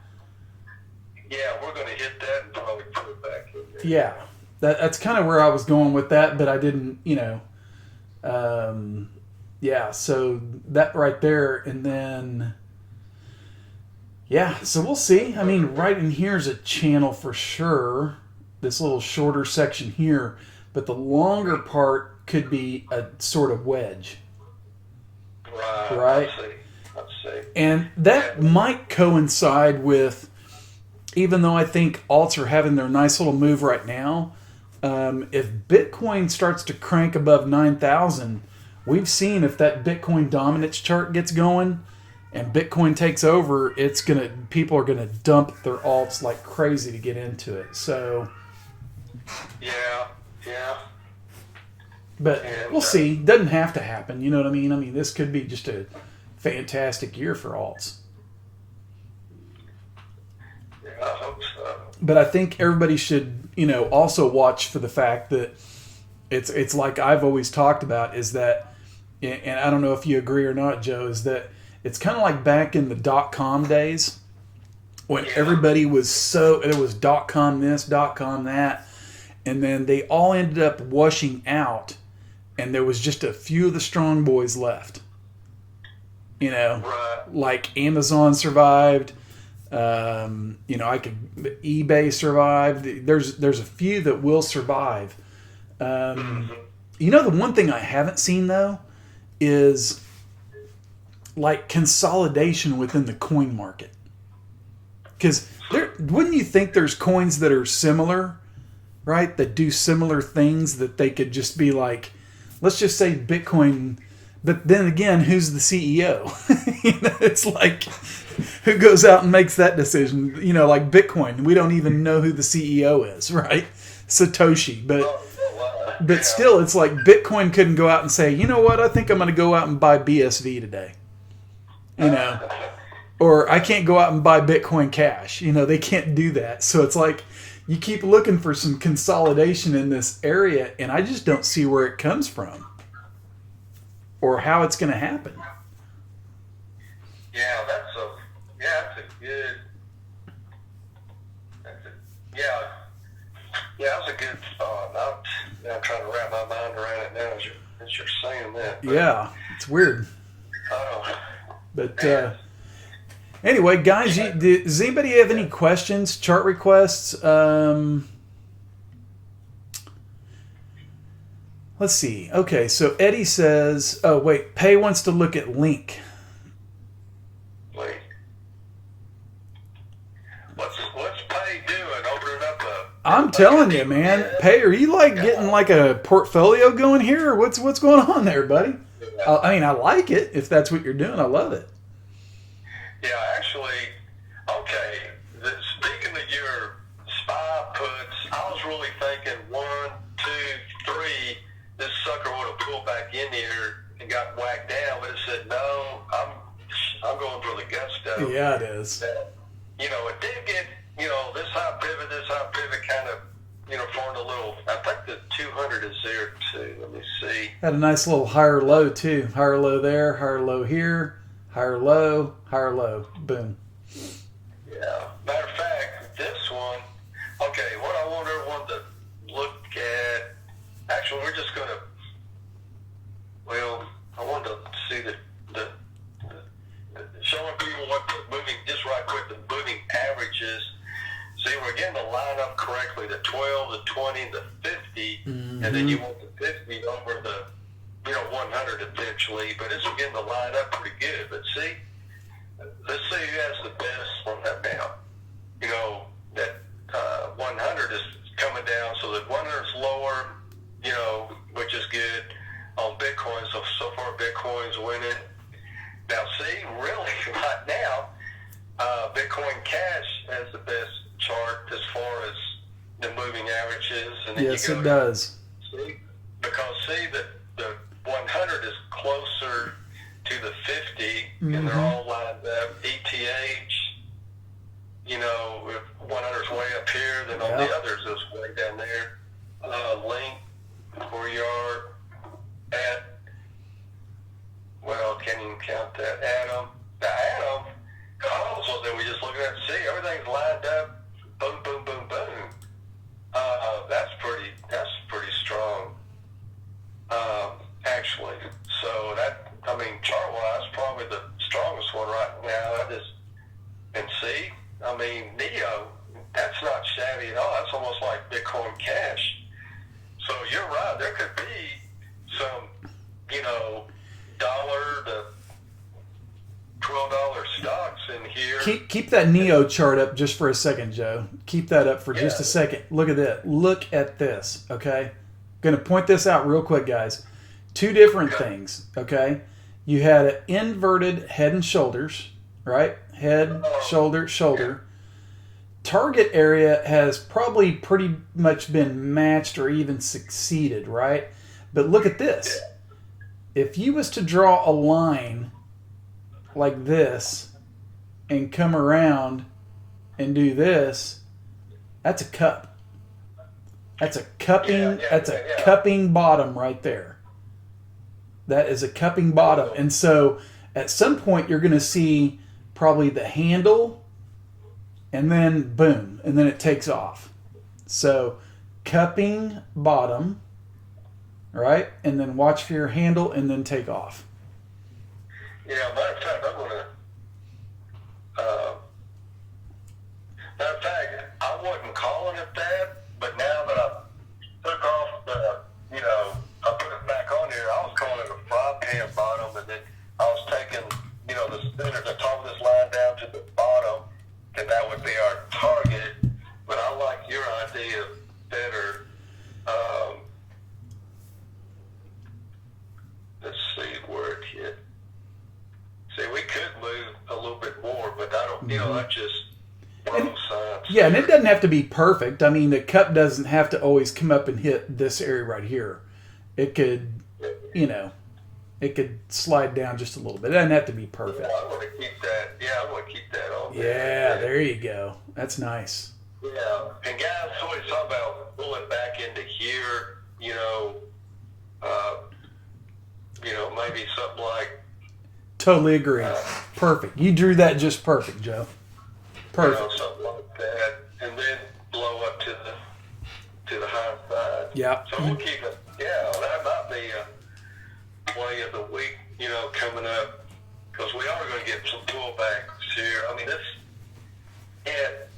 mean, of course, I know we have 24 hours about left on this candle, but that doesn't look like a bullish engulfing candle to me that's going to blow up, the 20,000 tomorrow. Oh, no, so no. We could start seeing a rollover, and then Litecoin. I don't know. I just hate that. What do you really think on Litecoin? I mean, it's trying to do the same kind of cupping pattern, right? Similar. It's not perfect, but it's trying to do something similar.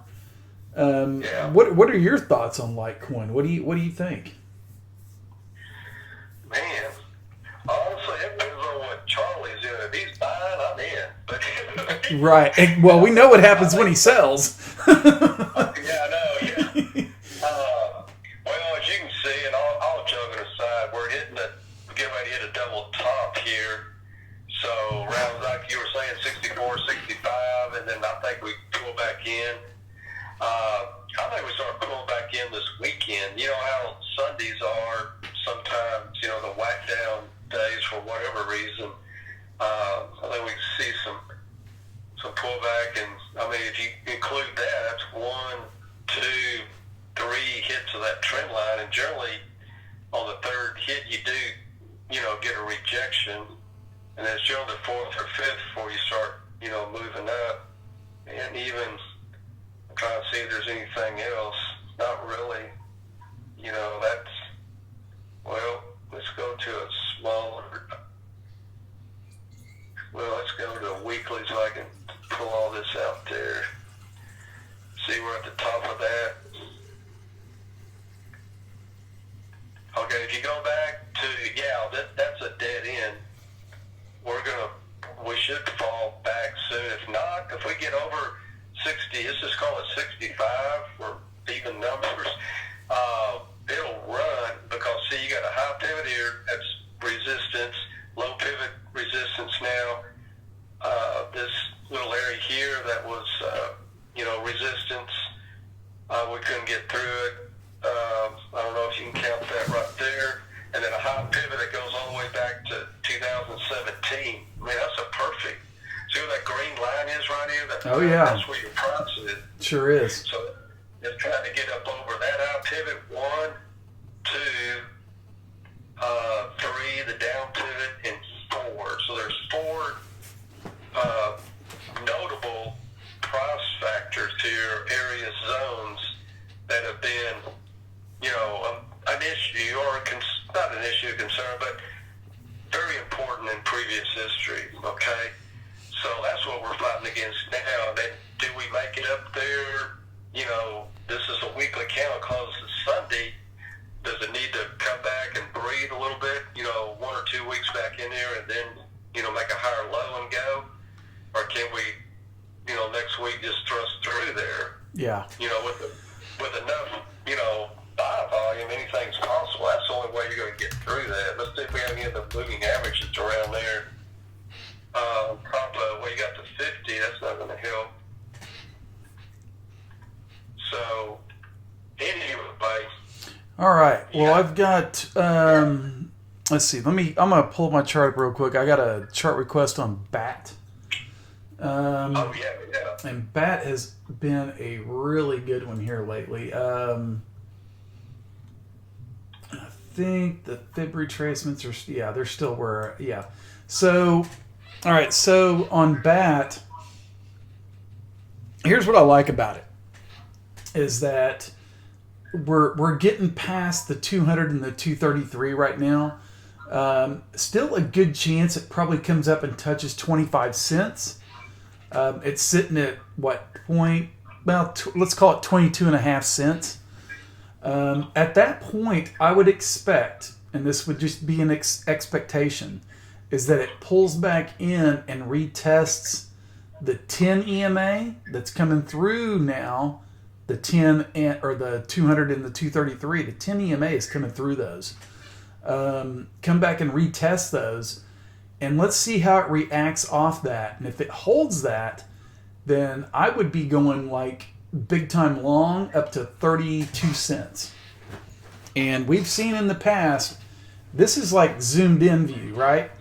If I go way out, we can see where BAT came from.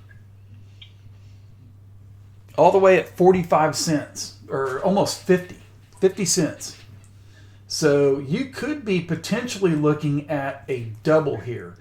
And not only that, but you could be forming like it's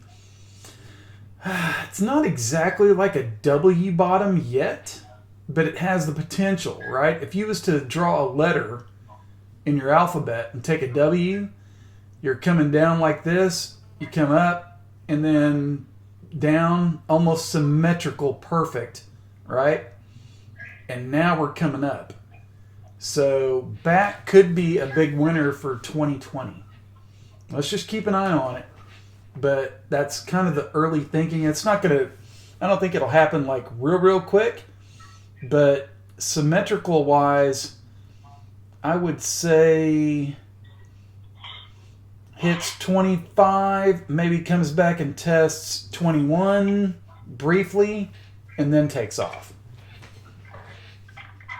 That's kind of my thinking on BAT, at least. A lot of spikes in here. This thing just, man, this thing can spike all over the place. It's been as high as when it first came out, $1.10.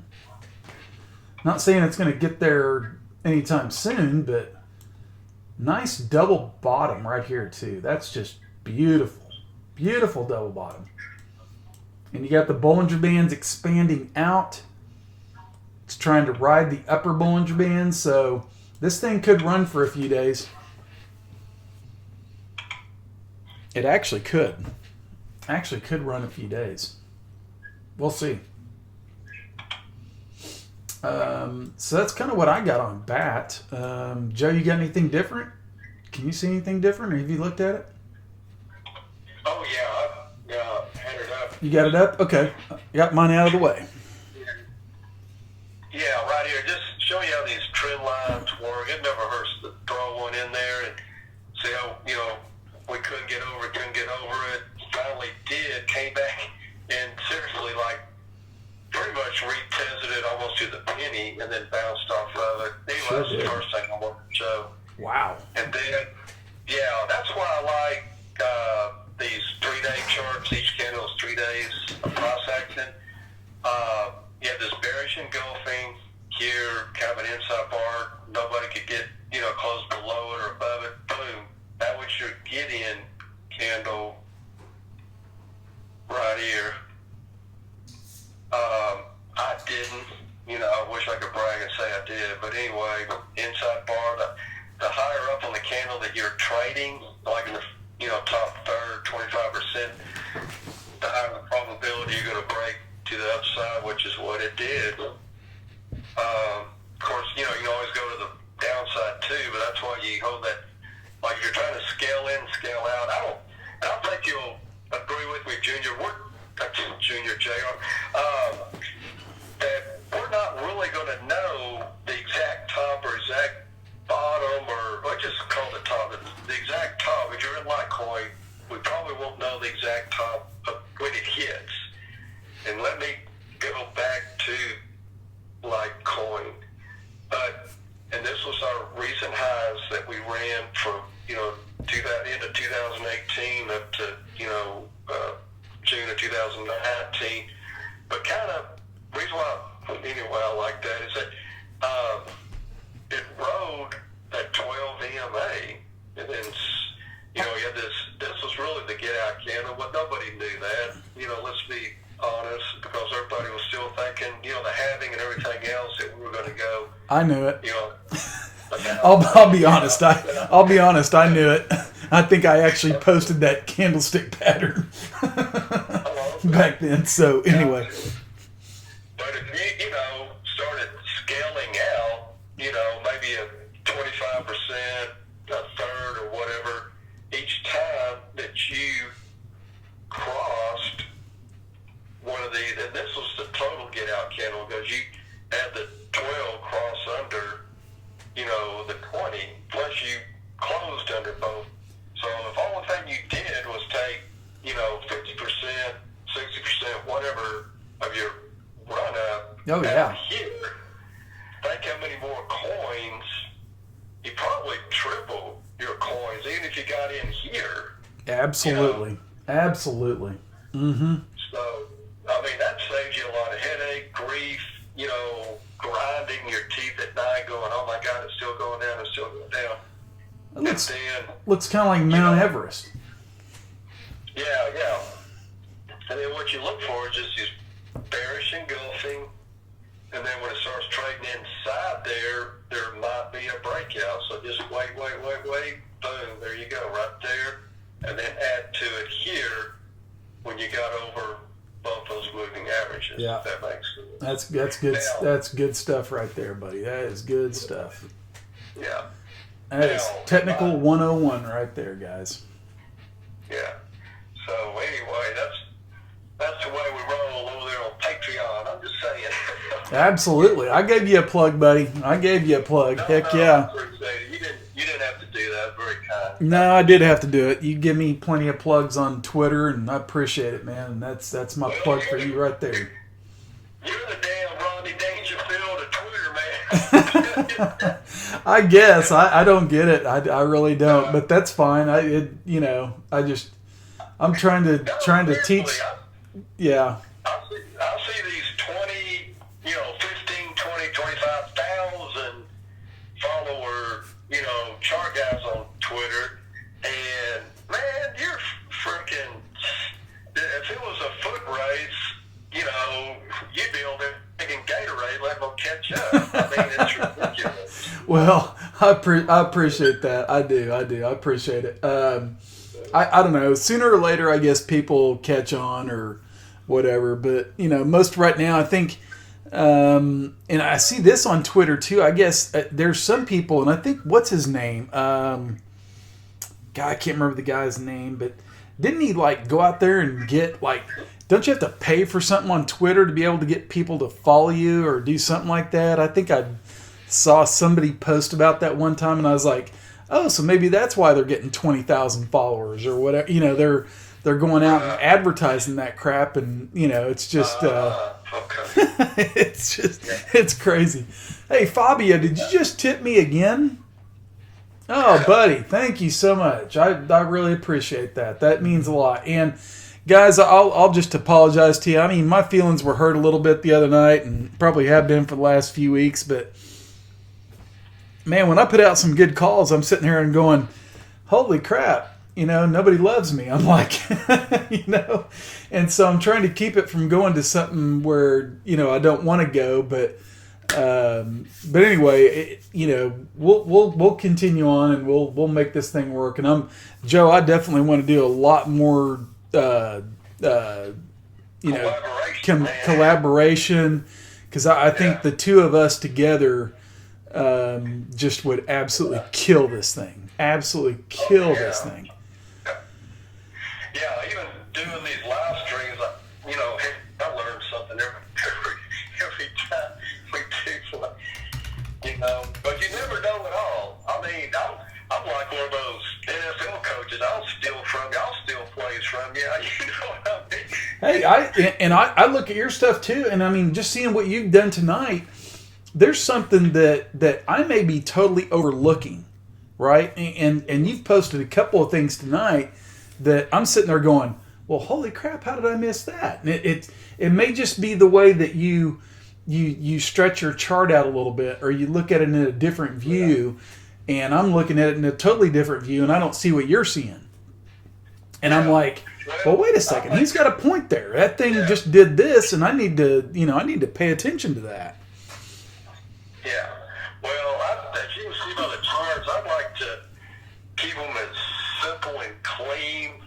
too OCD. Yeah. You know. Yeah. I get it. So I totally get it. But man, I think we really make a good team. I really do, and I think a lot of people like that too. They like. I think I can't speak for them, and hopefully people will comment and whatnot. But if you guys like seeing us together and doing our thing, then speak up and we're going to try to do this more often than just once a month, right? I think it would be pretty cool if maybe we did this once a week. People would be able to get in here and get more information, get some more people in your channel, get some people over in my channel. You know what I'm saying? It goes all the way around, and who knows? Maybe one of these days, me and Joe will become a team.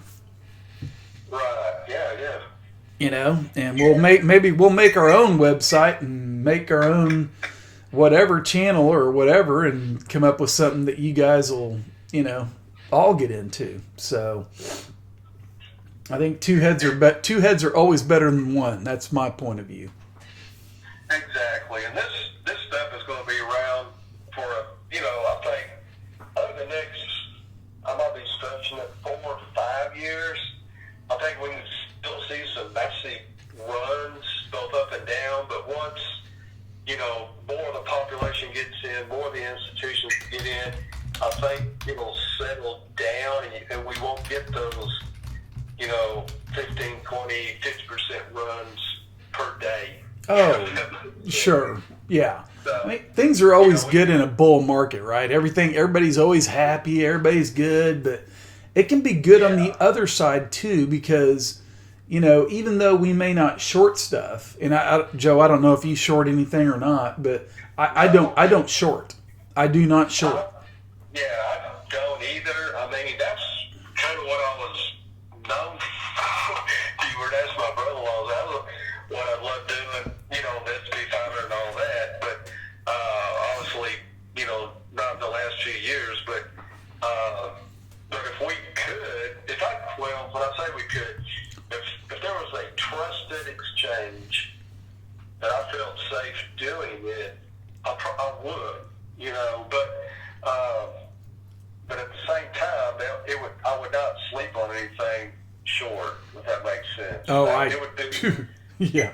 because knowing my luck, I'd wake up and I'd be, liquidated,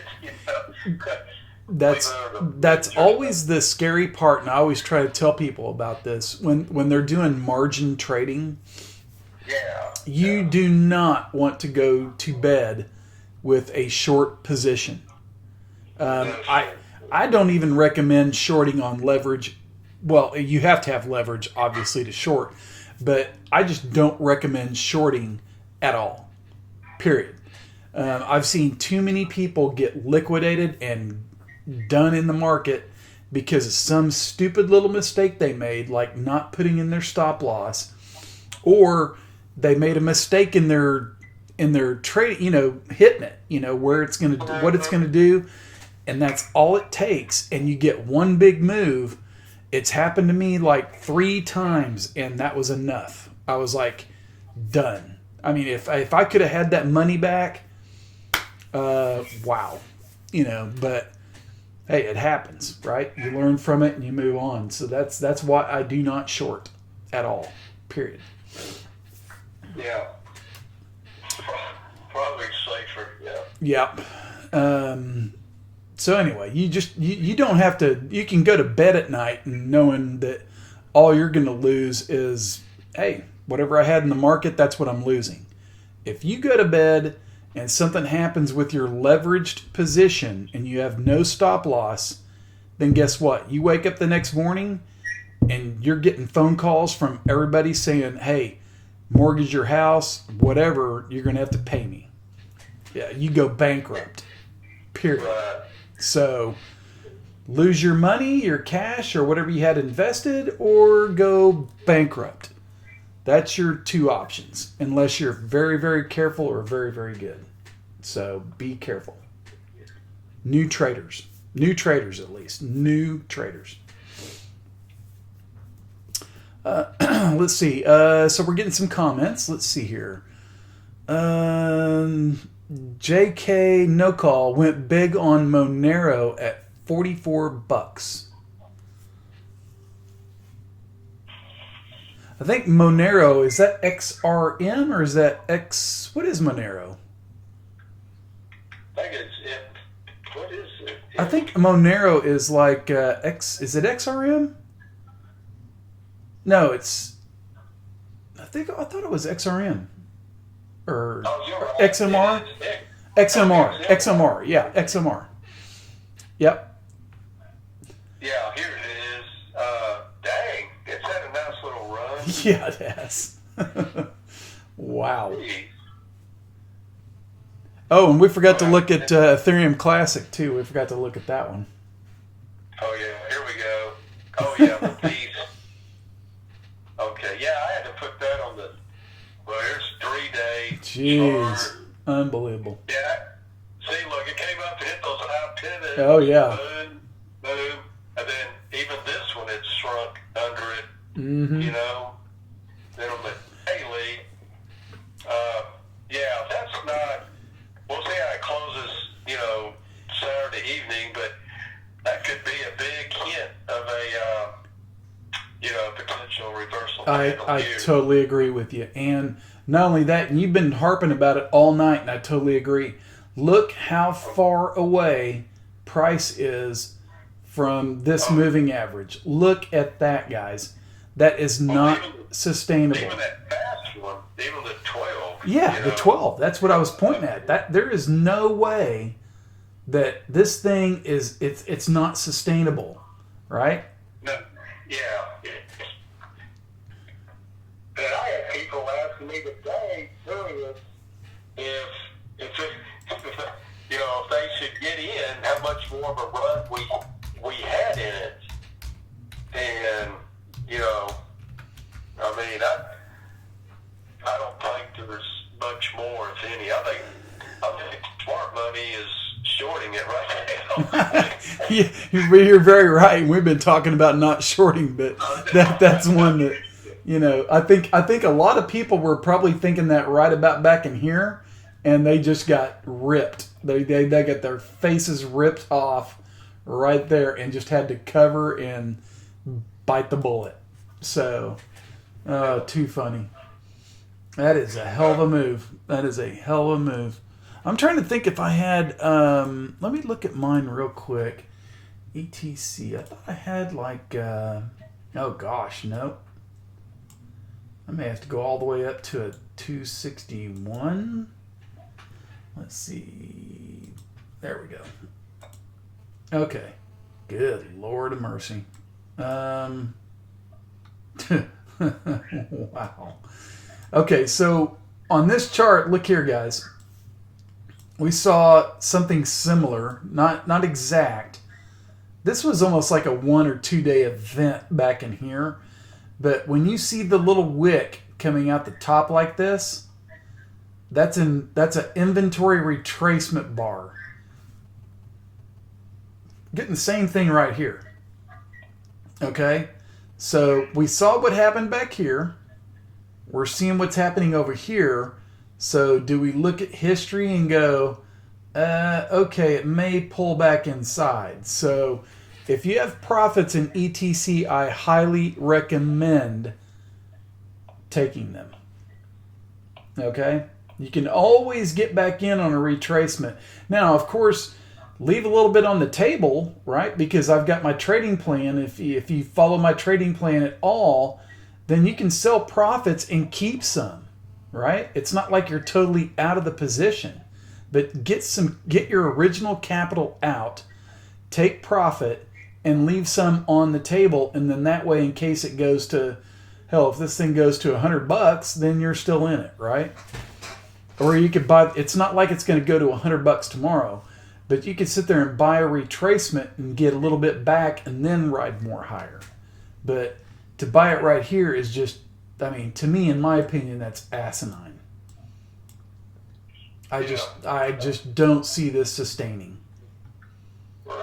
Especially with, like you said, Joe, a doji forming right here. That's people going, okay, is that the top? You know, they're like, indecision. Is that the top, or are we going higher, or what are we doing here? And so price outside Bollinger Bands, it's going to pull back inside, and I would expect a hard retracement probably back to the $7 area. So this thing could come crashing back down here pretty quick.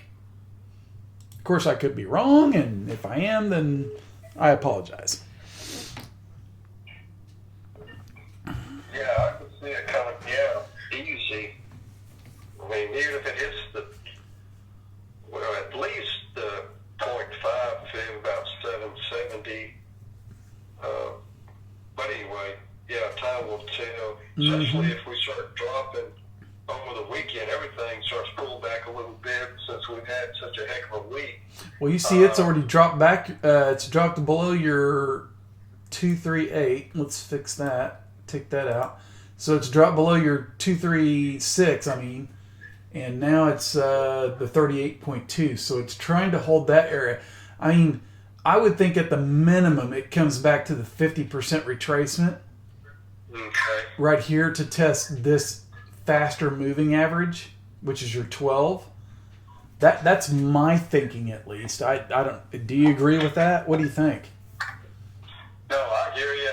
No, absolutely. And talk about these run-ups like this. Like, is this people? Now, of course, I'm gonna kind of flip the coin, and it's I'm talking about like on a daily, like this candle right here. You weren't, you missed it. You weren't able to catch that run. Well, I'll be able to go to the 4-hour chart and put on that 12 EMA, or you could do the 10 simple. I don't think there's that big of a difference, but because it's always going to come back to it at some point. Mm-hmm. And then as soon as you start trading above it, and and things line up, candle-wise, because these candle patterns, same thing. Doesn't matter if it's a 10-minute chart or a monthly chart. When you get a bullish engulfing like this off the 12 that's consolidated, chances are you're going to keep riding from the upside. Totally agree. So, wow, good stuff. Good stuff. Yeah. Yeah. So you're not going to, what I'm saying. You get home from work, and all of a sudden Bitcoin's run over, Litecoin's run up, and you had some extra, dry powder you wanted to put in it. Well, don't FOMO in. Just kind of wait. Look at the 1 hour, 4 hour chart, whatever your pleasure is. Wait till it pulls into there, and then starts forming what you would look for on the daily chart, and then jump in at that point. Then you're good to go. Yeah. So JK No Call, he got in ETC at 391. And then he's saying, are you saying cash out? And okay, my deal is, like if he was my nephew or something, I would ask if he was in it for the long haul. If you're in it long term, right. Then if he is, I don't know if I wouldn't take, and this is not financial advisor, everybody knows that, but I'm just hypothetical. I don't think it'd hurt to take 20-25% out. I agree. Totally agree. Like bare minimum, maybe a third, because you're going to come back, into the, mid to low sevens. We already talked about that. Well, and here's my point. Here's my point. And JK, I don't know how much money you have in this, and again, like Joe said, this isn't financial advice. But if you got in the threes, okay, and you're looking at price right now at, what do we got, Joe? 930. That's a triple, right? Most people would kill for a double on their money. So I would say do this. If you had invested and let's just say you bought $1,000 worth of ETC in the threes, and that's $3,000, would you not want to take about, let's get your original investment out of there, which is $3,000, or let's call it $3,600, and then take a little bit of profit as well. Let's just call it another $1,000 or $2,000. You're still leaving quite a bit out there just in case this thing runs to the moon, right? So it's not like you're missing out. You just have less shares than what you had before.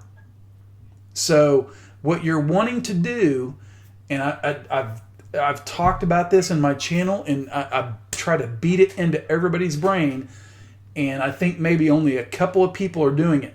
But get your original investment out plus some profit.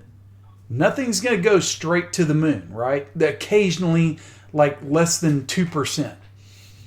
But what you're going to do is you're going to get your original capital out, take some profit, keep some on the table, build a portfolio, go on to the next one. Do the same thing with that one. If the one you were in pulls back and you really feel strongly about it, then buy back a little bit, but you're buying it back at a cheaper price. So what you're wanting to do, and the whole goal in this whole market, is compound your money. You want to compound your money. Buying and holding something and praying that it's going to go all the way to the moon is not a way to get rich. It's not. Your best way to get rich is compounding your money. And the only way you can do that is by trading. You're not going to do it by just hodling something. Now, occasionally somebody might get lucky, and refresh my memory here, Joe. I don't know if anything here lately, like that's gone from 10 sats to 200. You know, if somebody had 1 million shares of it, then yeah, you might get lucky every now and then, but it's very rare. You know, most people don't have the patience for that. But what I'm suggesting is that there is thousands of coins in this market. There's thousands of trading opportunities, thousands of trading charts you could look at and get a setup into one, but you want to compound your money. And if you do that daily, weekly, monthly, over time, and it won't take long, you will see the difference. It does not take long, but you have to do it the right way. So, sorry to preach and whatever, but that's my philosophy. Yeah. I mean, I didn't go from, like, in 1999, when I was down to my last $3,000, I didn't go from $3,000 to $150,000 in 3 months just because it was all luck. Okay, I had some help, but it wasn't all luck. I didn't stick to just one stock or anything like that. I followed a plan. Exactly. Yeah, exactly. Yeah. So anyway, hope that helps. Don't get greedy, guys. We've seen what happens in this type of market, right? You're given a golden opportunity. You're making money. Take it. Nothing goes straight up. Nothing goes straight down. Take your money. Build a portfolio. So, anyway. Sorry, I'll get off my soapbox. Gotcha. Okay, what else we got here, guys? Let's see. Link, you already went over that one. Oh, I was going to pull up... did I have... Hang on here. I looked at... Let me look at Link on mine real quick. I thought this 270 area was familiar for whatever reason. Oh, yeah. 283. So it hit the... Oh, my gosh. Okay, so it hit the... Let me get that out of there. Get that out. So it broke the 61.8. So it's hitting the 78.6 retracement right now. And if it breaks this 283 area, then more than likely, well, we're going to be retesting the highs at 330 and then possibly going to 358 to 370. So, oh, Here you go, Joe. Here we go. I can't believe nobody else has asked about this one. XRP Ripple. Oh my gosh, yeah. All right, yeah. and I'm gonna let you take over this one. I'm gonna let you do it. Yeah, I can't believe it took this long to get somebody to do Ripple. All right, I have to wash my mouth out when I say it. No, not really. Hey, you're not being a great runner. You know what I mean? I'm not biased. Hey, if it'll make a dime, let's run with it.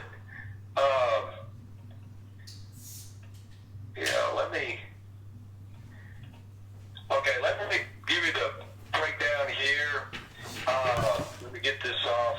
Okay, at this bearish engulfing way down here, then all of a sudden it just stopped. There wasn't any follow through. A lot of times, majority of the time, on these big red candles, you'll get a follow through candle, another one. See, like right here, then boom, and two in a row or whatever. But whenever you get a big candle, then you get a green candle immediately following. I mean, that's no follow through, so that must mean the buyers are coming in to support that price range. So you're just holding sideways consolidation. Then boom, this is a potential reversal candle. That one right here, if you can see it. Oh yeah, big time. This one here. So kind of like that hound dog in the back of the truck that perks up its ears. That's what this should make you do. And possibly even take a small position here, a starter position if you hadn't been in, in whatever coin, Ripple or whatever, little starter, because you never go, you have $1,000, you never throw the $1,000 down. You're not at a crap table in Vegas, okay? This is hopefully long-term investing. So maybe you put 250, of it or 300 in here, and then scale in a little bit more here, because this candle here closed above your, I think, 20 in. Ooh, it crossed. Crossed right here. So there was your first, initial investment, second, and then you topped it off here. So you had you scaled in 3 times, and then we're fighting that downtrend line, and let's see where the 50 is. Yeah, that's right across. That's expected. So we could consolidate in here like we did over here, but hopefully we'll break to the upside rather than the downside in here, because you do have that little high pivot support here that might help you. Then you have the 12 and the 20 underneath you that hopefully push you up. So really the only concern now is getting over that 50. So that's the way, playing now the daily, you can see kind of the same deal. Let me take all these, all that sideways consolidation. Whenever you get this much traction sideways, bulls and bears fighting it out in a tight price pattern, then you're gonna blow up one way or the other. This time it went to the high side, and I thought it was going to be a fake out after this gap, so we pulled down in jiggles. We went past 50%. Most times you cross the 50% line, start closing candles under 50% of the bullish engulfing. You'll go back down to the bottom and retest, but it didn't. It held that 12, see? Because the 12 already crossed up to the 20, and that was a strong move, and then boom, reversed here. This was your candle to get in again, or take that other position in it, and so on and so forth. So, and see what I'm saying? That 2 down, 1 up. Oh yeah. Just a good pattern. That's my 3 day. I call it my 3-day rule, Joe. My 3-day rule. It's that 3rd day you have to watch on the retrace, right? That's a good point. Yeah. It's my 3-day rule. Yeah. And I'll tell you what, there are a lot of, and here's the thing, whether you hate Ripple or you love it, there is just a cult following. Yeah, you got to respect. You have to respect that, right? Absolutely. And so this thing could pull off, and I'm not saying it will, but this thing could pull off like an ETC type of move. It really could. Oh, yeah. I mean, in a heartbeat. in a heartbeat. There are so many people, and I'm sure there are a lot of people that are short this thing, that if they get caught with their pants down, they're screwed, right? And so let me look at my chart and see. Here it is. I haven't looked at it in the last couple of days. I should have been watching this more closely. I had this old area over here that was resistance, right? Resistance, resistance, resistance, and then it breaks above and comes back down. But then I also had this other area over here that was support, and it came back down and tested this, but it held the 10 EMA as well. So I'm going to get this little green line. I'm going to get that little dude out of there since it held it. And I'm going to get that little dude out of there since it held it. And it came back and hit the 50% retracement. And now it's coming up to test the 1272. This is an area that typically, okay, not always, but typically, much like the 78.6, is a good reversal area.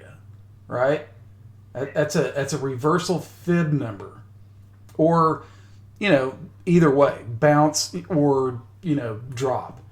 But getting above this green, which was old resistance here, and I turned it green, it's back above it now.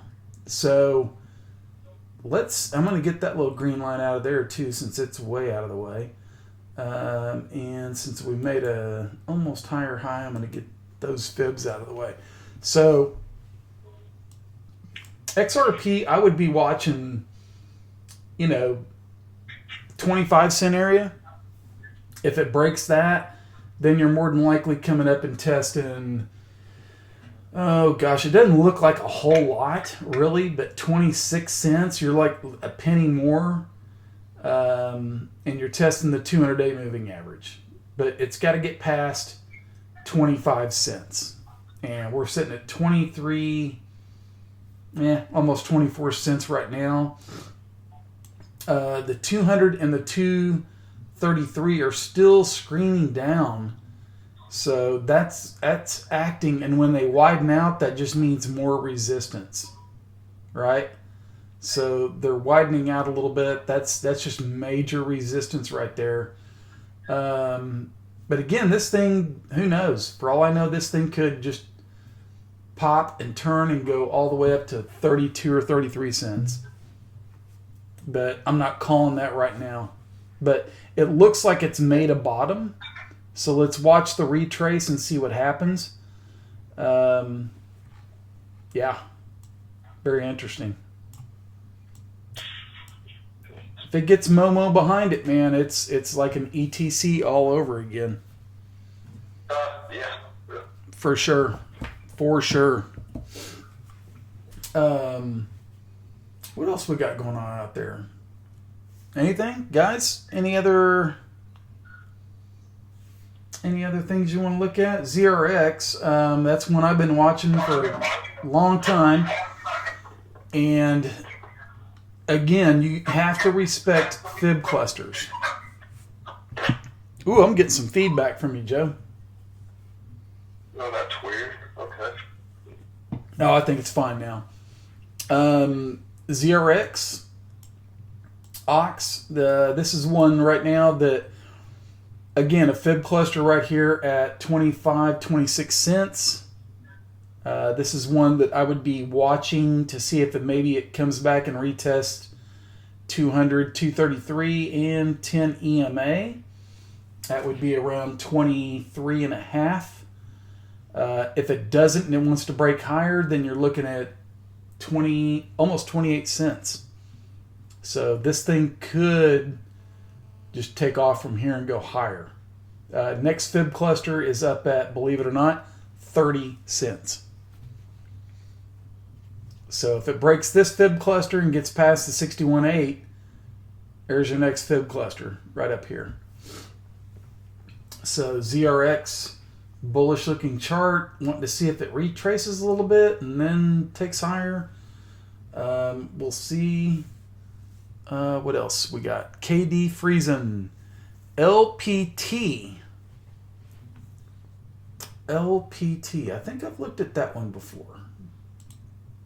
Let me look.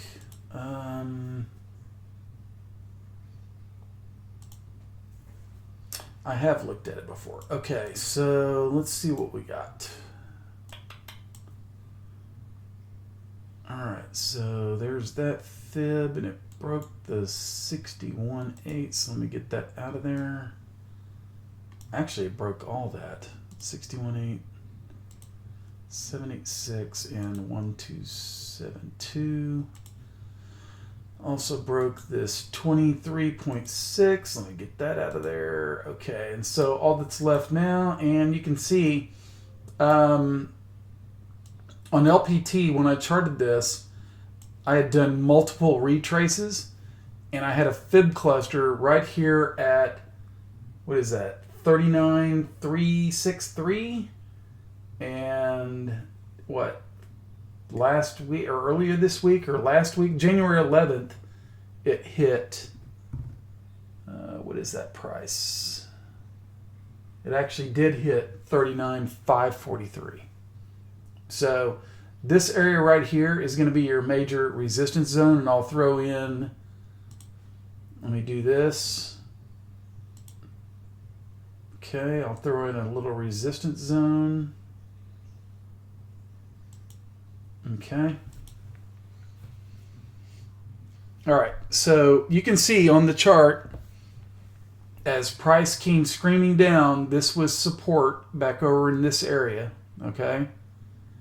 Bounced hard off of it, rejected, came back down, held it for maybe 2 days or so, tried to hold it again, and then it broke below. Now what's going on? It looks like it's trying to bottom out, and it made this wick right up here into the resistance area, this red area. Still along, it went up and then just retraced real hard, but it's the moving average is trying to cross. This could take a little bit of time, but you would want to see it get above this area. This is going to be a critical area for LPT. 39,005 to 41,155. So that's my thinking on that one. Joe, I don't know if you have anything on that one.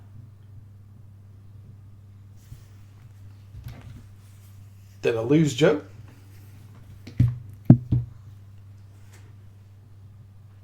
May have lost Joe there for a second.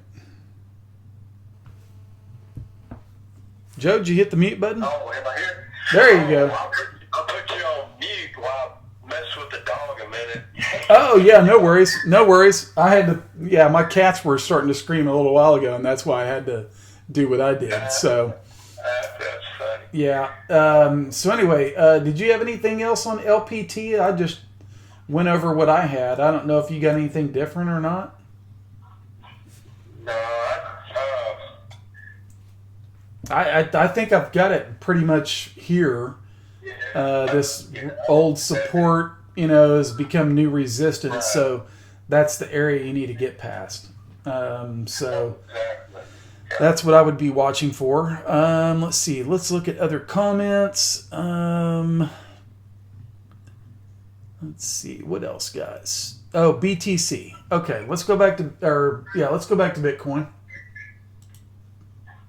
And I'll pull it up real quick. I got it. not to horn in, but the only thing that matters between now and Sunday night for the whole crypto market really is that the higher we close, obviously the better. Agree. But we must absolutely close above that 20-week simple moving average, that red, line that's on the chart right now. And I'm sitting at 83, 86, just call it 8,400. Anything above 8,400 is gravy, to help this potential momentum. And, like you pointed out earlier, this was that might be the candle right here, a potential reversal candle that came in, the end of December, Yeah. And then this was the follow through, the confirmation. We hit that 20, couldn't quite make it, and then, rest is history there. But, well, I think, so I'm going to go over to, real quick, so on my chart here, and I've got it zoomed in for you guys so you can see it real clear, okay, is that we are testing, okay, and this is why price is stalling, okay, and it doesn't happen by accident, right? I drew multiple Fibonacci retracements. I drew one-to-one extensions, and everything lined up right here at this 9,000 area, okay? And not coincidentally, we have the 200 and the 233-day moving average right here. So it's a major roadblock. And so what are we seeing right now? We saw the big green stick that got close to it. We got 2 days of down or retracement, and then we get a stick today that gets and tags 9,000. Actually, it hit, the high today was 9,013. And so what do we see now? We see a retest on this next candle for today, and the high was 89.80. So we're a little lower, but the key is this. That is a doji candle, okay? So not surprisingly, when you see a doji means indecision. People don't know what way it's going. So this thing could either break out and go above this, or it could drop and go lower, right? So we're not going to know, and Joe is absolutely right. I think by the time Sunday night gets around here, and who knows, maybe we'll do another live stream combined again on Sunday night. It might be really interesting. But Sunday could be really interesting, guys, because depending on what happens after this candle determines the short term. I don't think long term it's going to affect. Well, I'm not going to say that because this thing could drop 1,000 points in one day. We don't know. Right.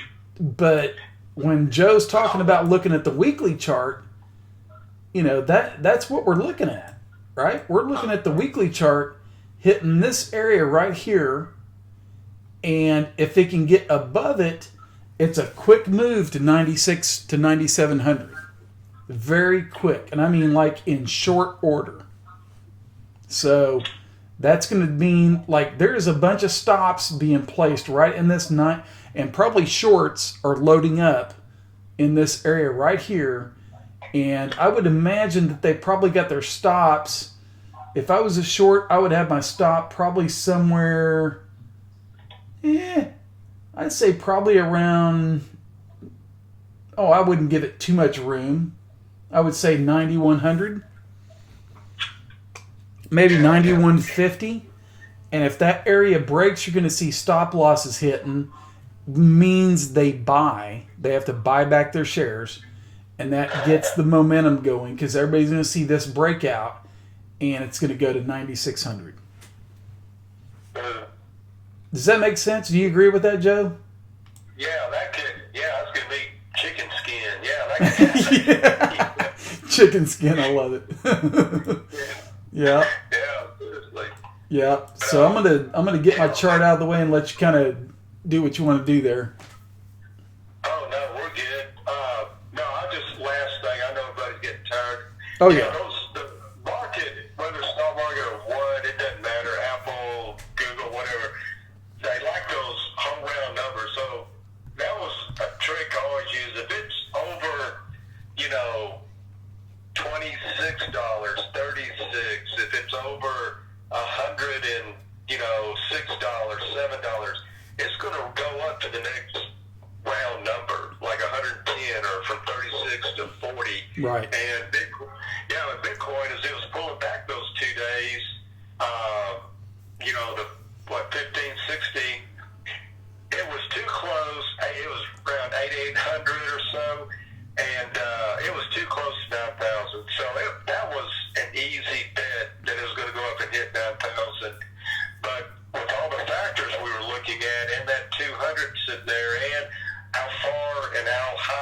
run, plus being overextended above the moving averages, I think the scale, according to those, 4 or 5 factors, which you very rarely get, tip in favor of the Bears right now as far as, potentially getting a pullback. Now, when I say pull, I'm not, I really don't want it to come back too far because we got to hold that daggum, 8,400 on the weekly chart. And so for right now, to 8,400, that's a healthy little 5.5%, percent pullback or so. Yeah. I'll tell you what, real quick, if you don't mind, real quick, Joe, somebody in the channel, can you pull up a 4-hour chart on Bitcoin? Yeah. Okay, so JK Nokel, there's your 4-hour chart. And this is what I had, throughout the day. I had this set up. Here it is. This is the one. And it's a real good trend line going up. The only reason why I say that is because you had hitting it on the bottom here, and then it broke through it. See? And then it couldn't get over. That's where you broke it right here. And you want that on your trend line, for validation that, that all this couldn't. So far, we haven't been able to get over it. Then the apex of where the uptrend line and then this sideways, this horizontal line from your high pivot is right up there at, 9,000, let's call it 30.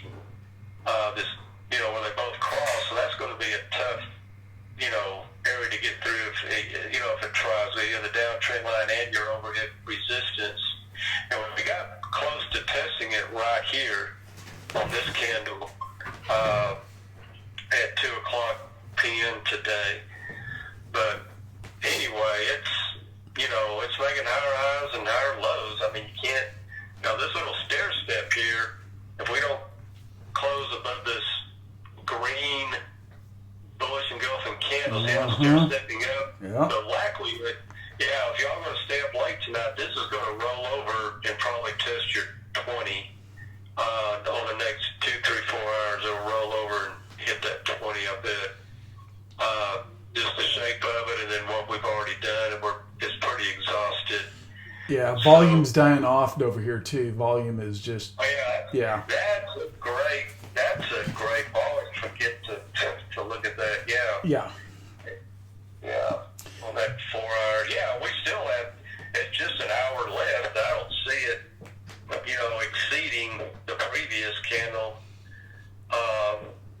At all. So this is going to be probably a lower bar by a little bit anyway on there. So decreasing volume at the top of a trend with massive overhead resistance. So the odds are, we'll get some sort of a scale back, pull back, whatever.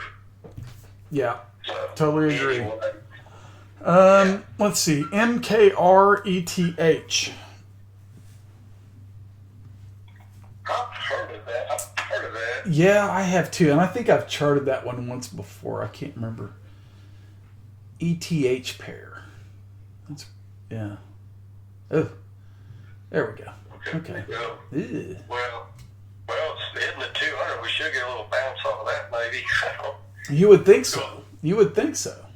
Ooh, what's that? The weekly dominates everything. So I don't know if you close one at 20.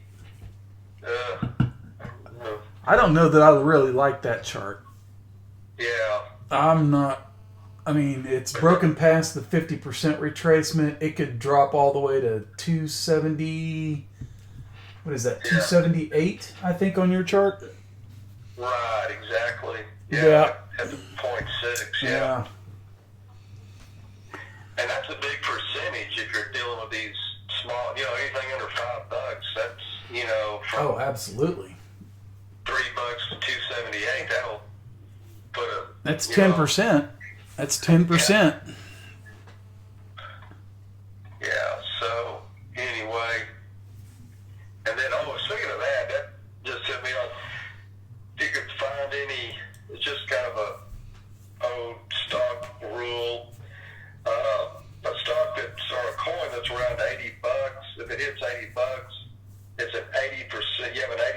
chance that it'll run to 120.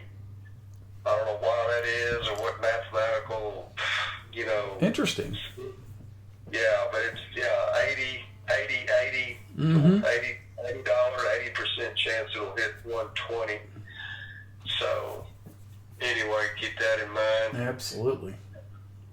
And then also, those weird numbers, once it hits that 6, 16, 26, 36, 46, 100, 96 or whatever, especially in this crypto, it'll run to the next whole round even number. Very rarely, will Yeah.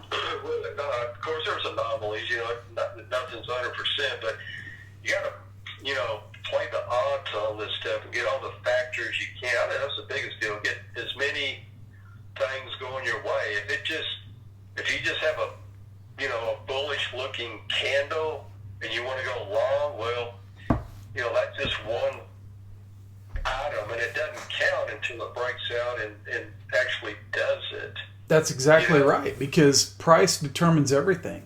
That's price is what makes a candle, right? Right. Like right here, if you had gone, let me clear some of this out. So we were in this descending triangle formation, and just like over here on the left, 80% of the time or higher, they break to the downside. And if you were in here and you were shorting the fire of this thing, especially on high leverage, because you had the same setup, bearish engulfing, sideways consolidation, bearish engulfing, sideways consolidation, you were betting your life it was going to break to the downside because there was a lot of FUD, negativity, on Bitcoin. Exactly. But guess what it did? Well, I'm not going to count until Sunday night, but yeah. On the edge of my bed. Yeah, I know. It's like, come on, Sunday night, just get here. Come on. Yeah. And I feel good about it, Oh, I do too. Yeah. I feel more confident about BTC right now than I have in quite a while. Probably not since the bottom when it was, I think I said if it got above, I can't remember the exact price, but I said if it got above 6,000, we're in a bull market. Yeah, you're right. Yeah. And I don't think I've been more confident than I am right now since then about Bitcoin. Now again, Bitcoin is Bitcoin, and all it takes is some sort of piece of news or whatever. But all we can go off of is charts, right? And I think you've pointed it out. I've pointed it out. I think the case is in that Bitcoin wants to go higher.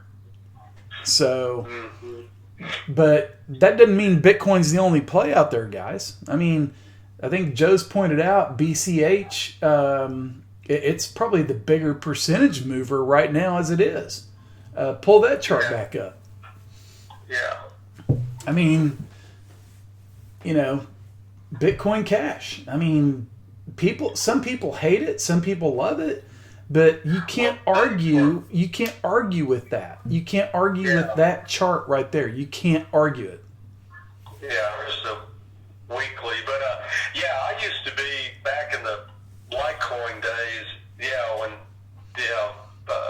Bitcoin, I used to call it Bitcoin trash or whatever, came out. Yeah, I loved, Roger Ver, but doing some research, hearing other people, and what I did the backstory. I researched the guy, and since he was in junior high, everything he has touched has turned to gold. Now, he's not the developer of Bitcoin, Cash or anything, even though he's kind of techie, but he's more of the marketer. He's more of the spokesperson, for better or worse. Now, he doesn't have the best, people skills per se, or whatever. But he's gotten better.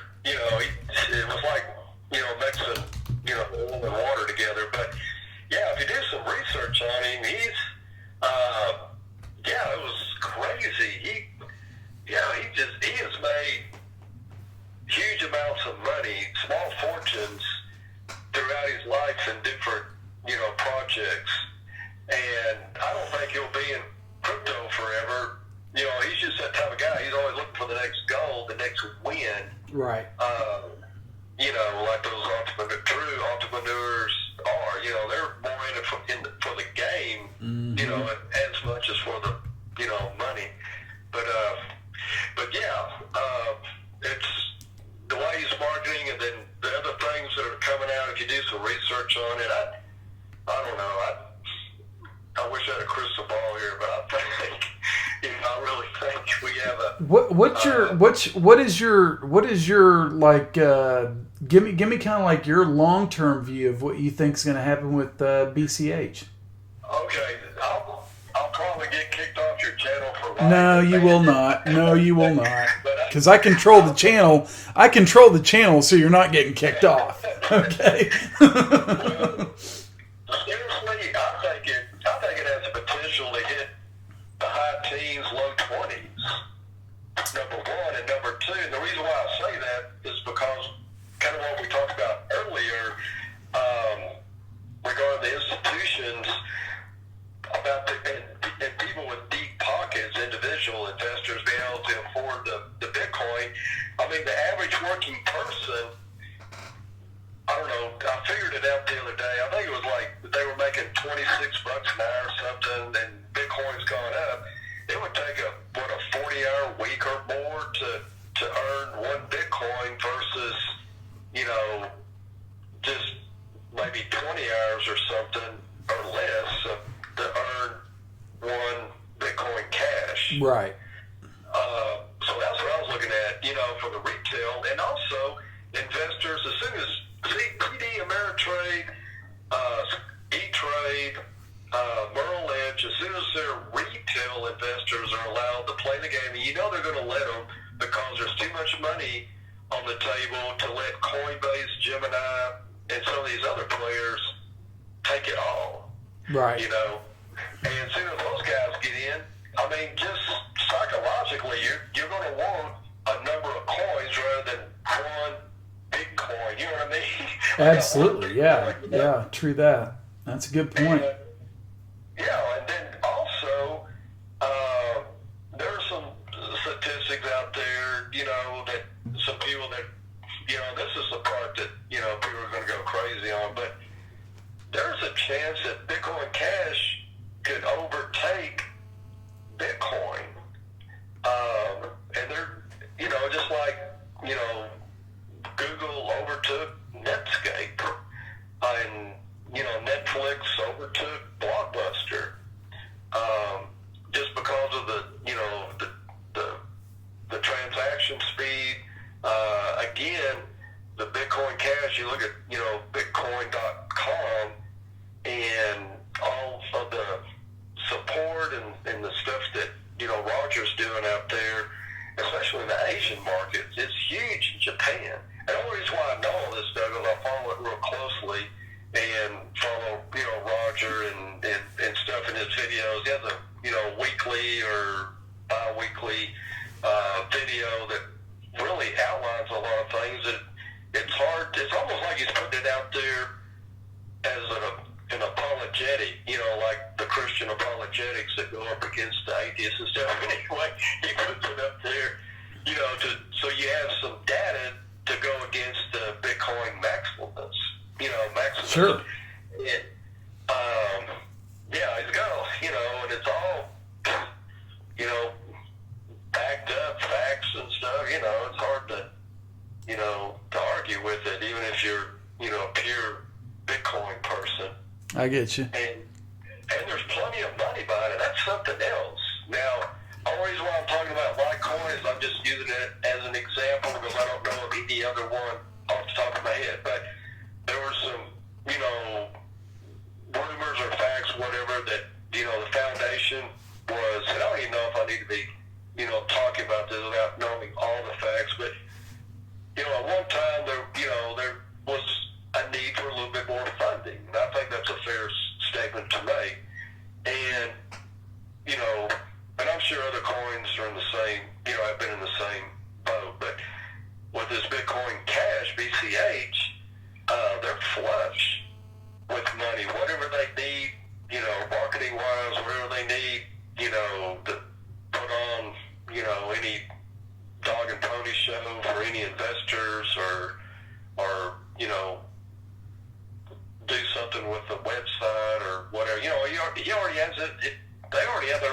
exchange.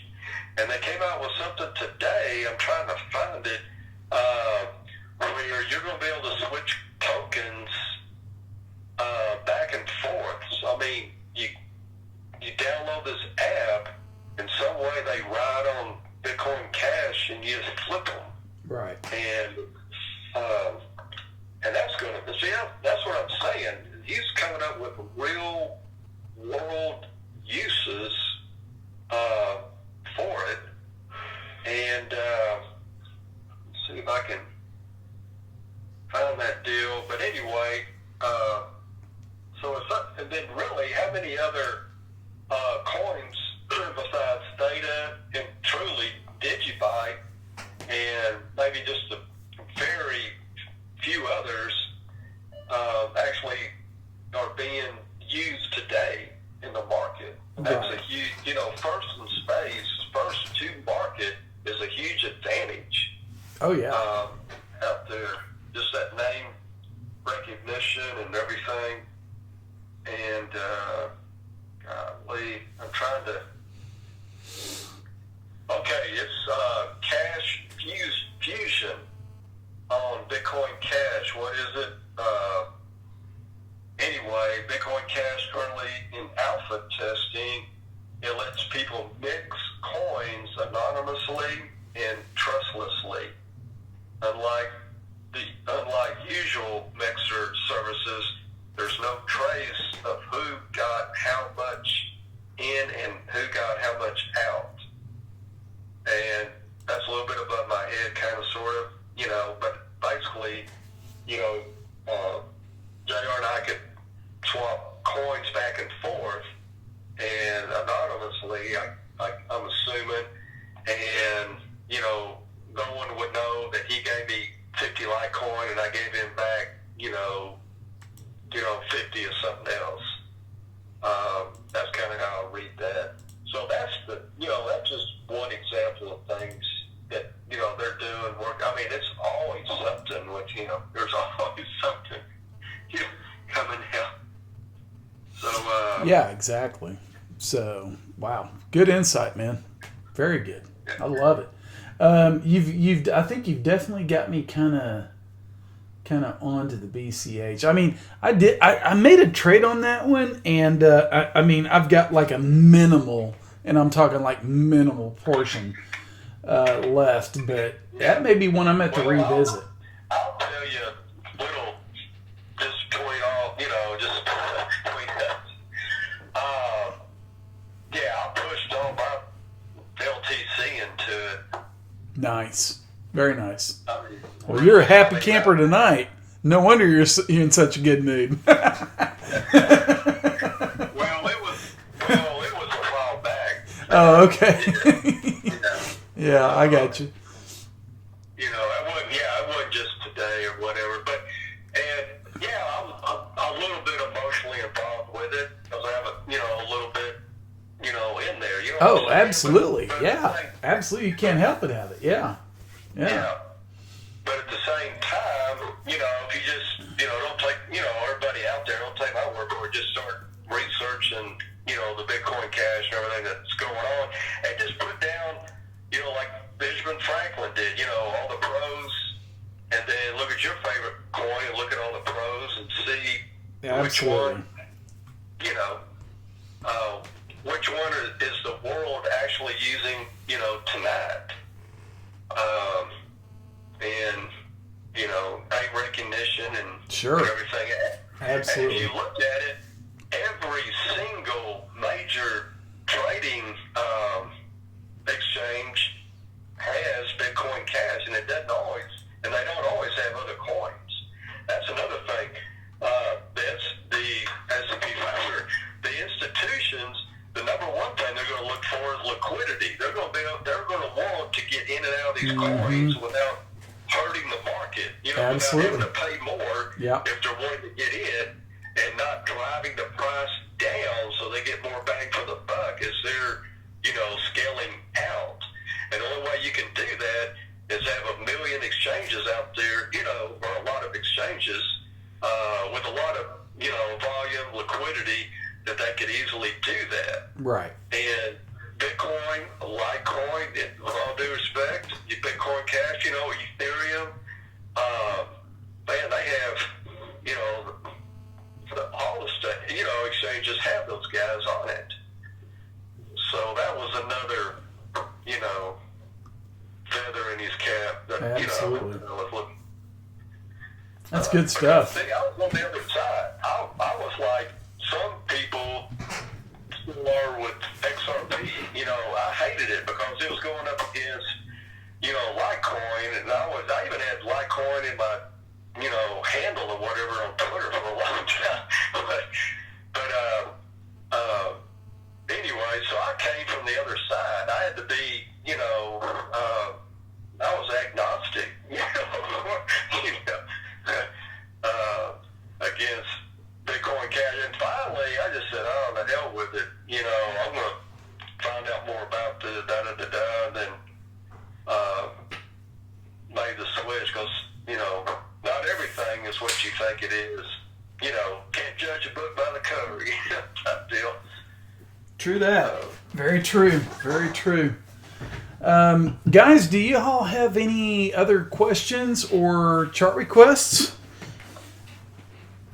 I will put a disclaimer out there. I know everybody's getting tired. I'll tell you what, when we do a live stream, buddy, we do a live stream. This is like 2 hours. Yeah. We do it right. Yeah. So if you guys have any questions or chart requests, put them up now because it's getting kind of late and I know everybody's getting tired and I got to go let my neighbor's dog out. And yeah. Well, also, while you're waiting there, I'm getting a few comments, and I've sent you one of the screenshot of it. I think we're going to have to put our heads together and kind of upgrade the deal. Maybe show our mugs, maybe, and improve, the sound or whatever. I think,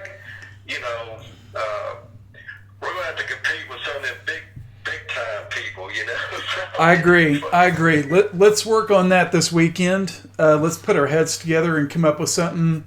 And then that way, because there is a way. There's a way to do it. We just have to figure it out. And that way, when you're coming across, you sound better, or vice versa. However we do it, we can do better. That's for sure. But we're just trying to get the content out to you guys, and we'll come up and make it better. We will definitely do that, and we'll get our mug shots on there. Yeah, for sure. I don't think anybody wants that, but well, I know, yeah, exactly. They'll look at me and be like, "Oh my God, who's that guy?" Whatever. So it is what it is, but we'll definitely do better. Let's see. Y'all need more viewers. Yeah, we do need more viewers. So, and you guys can help with that. Hit the subscribe button. Okay? Hit the subscribe button. Hit the like button. And hit, hit Joe's channel. Just, guys, if you want to help us out and you like what we're doing, you're our best form of advertisement, right? I don't want to sit there and go out and try to go, oh yeah, go look at my channel, blah, blah, blah, blah, blah. I want to have members do it. That's the only good feedback is from people that actually see it and see our charts, and they like what they see, You guys are our best form of advertisement. So do it on Twitter, Facebook, anywhere you can think of, Instagram, whatever. There's so many thousands of people out there that see that stuff. So if you wouldn't mind, that would help us out tremendously. So, Fabio, did I quit my day job? No, but I'm working on it. I'm working on it. Okay. I'm not there yet. But I'm working on it. Okay. I want to try to do this full time for you guys. So I'm working on it, but I've got a pretty big house and I have to pay the bills and stuff like that. So, trading helps a little bit, but it doesn't solve everything. especially retirement when you're at my age.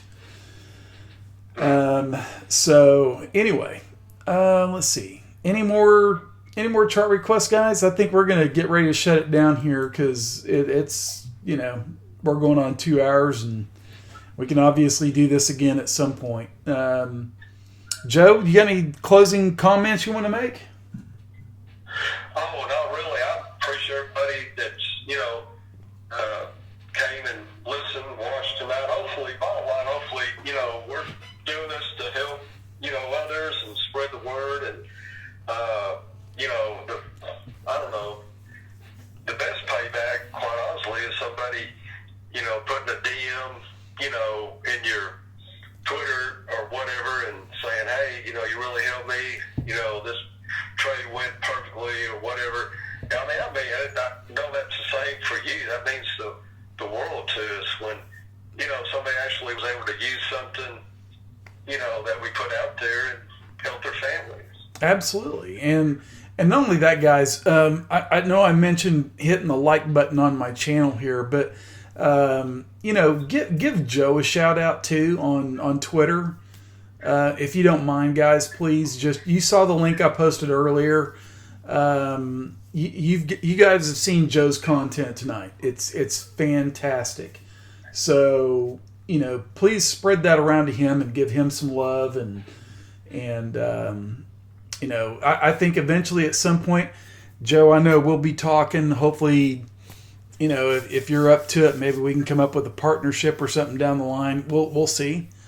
But maybe we can talk about it or whatnot. And because I think, when you get two people working on something and you get a team together, I think it just makes everything better. So, yeah. But we'll see. We're still in talks and stuff like that. So, guys, with that, I think I'm gonna, Joe, unless you got something else you want to say, I think I'm gonna close it out. Okay. Yeah, that sounds great. Have a good one there. All right, guys. You guys have a good weekend. I'm not going to do a live update tonight, obviously, since we had the live stream. But I will do a nightly video from here on out. So you guys have a great evening. Joe, thanks again for coming in, buddy. I'll call you tomorrow. I'll call you tomorrow, and maybe we'll put our heads together. Yeah, sounds good, man. All right. Good. All right, buddy. You take care. Okay. Thanks, Joe. Bye. All right, guys, I'm going to close it out. And once again, I'd appreciate it if you could smash that like button, subscribe, or recommend anybody. And there's good things coming, okay? So stay tuned. I know I've been saying that, but I'm just telling you, stay tuned. I got good things coming. Website, Discord channel, possible partnership with Joe. We'll see. And we'll make it good. We'll make a lot of money, guys. So you guys take care, and we will see you all later. Take care. Thanks, guys.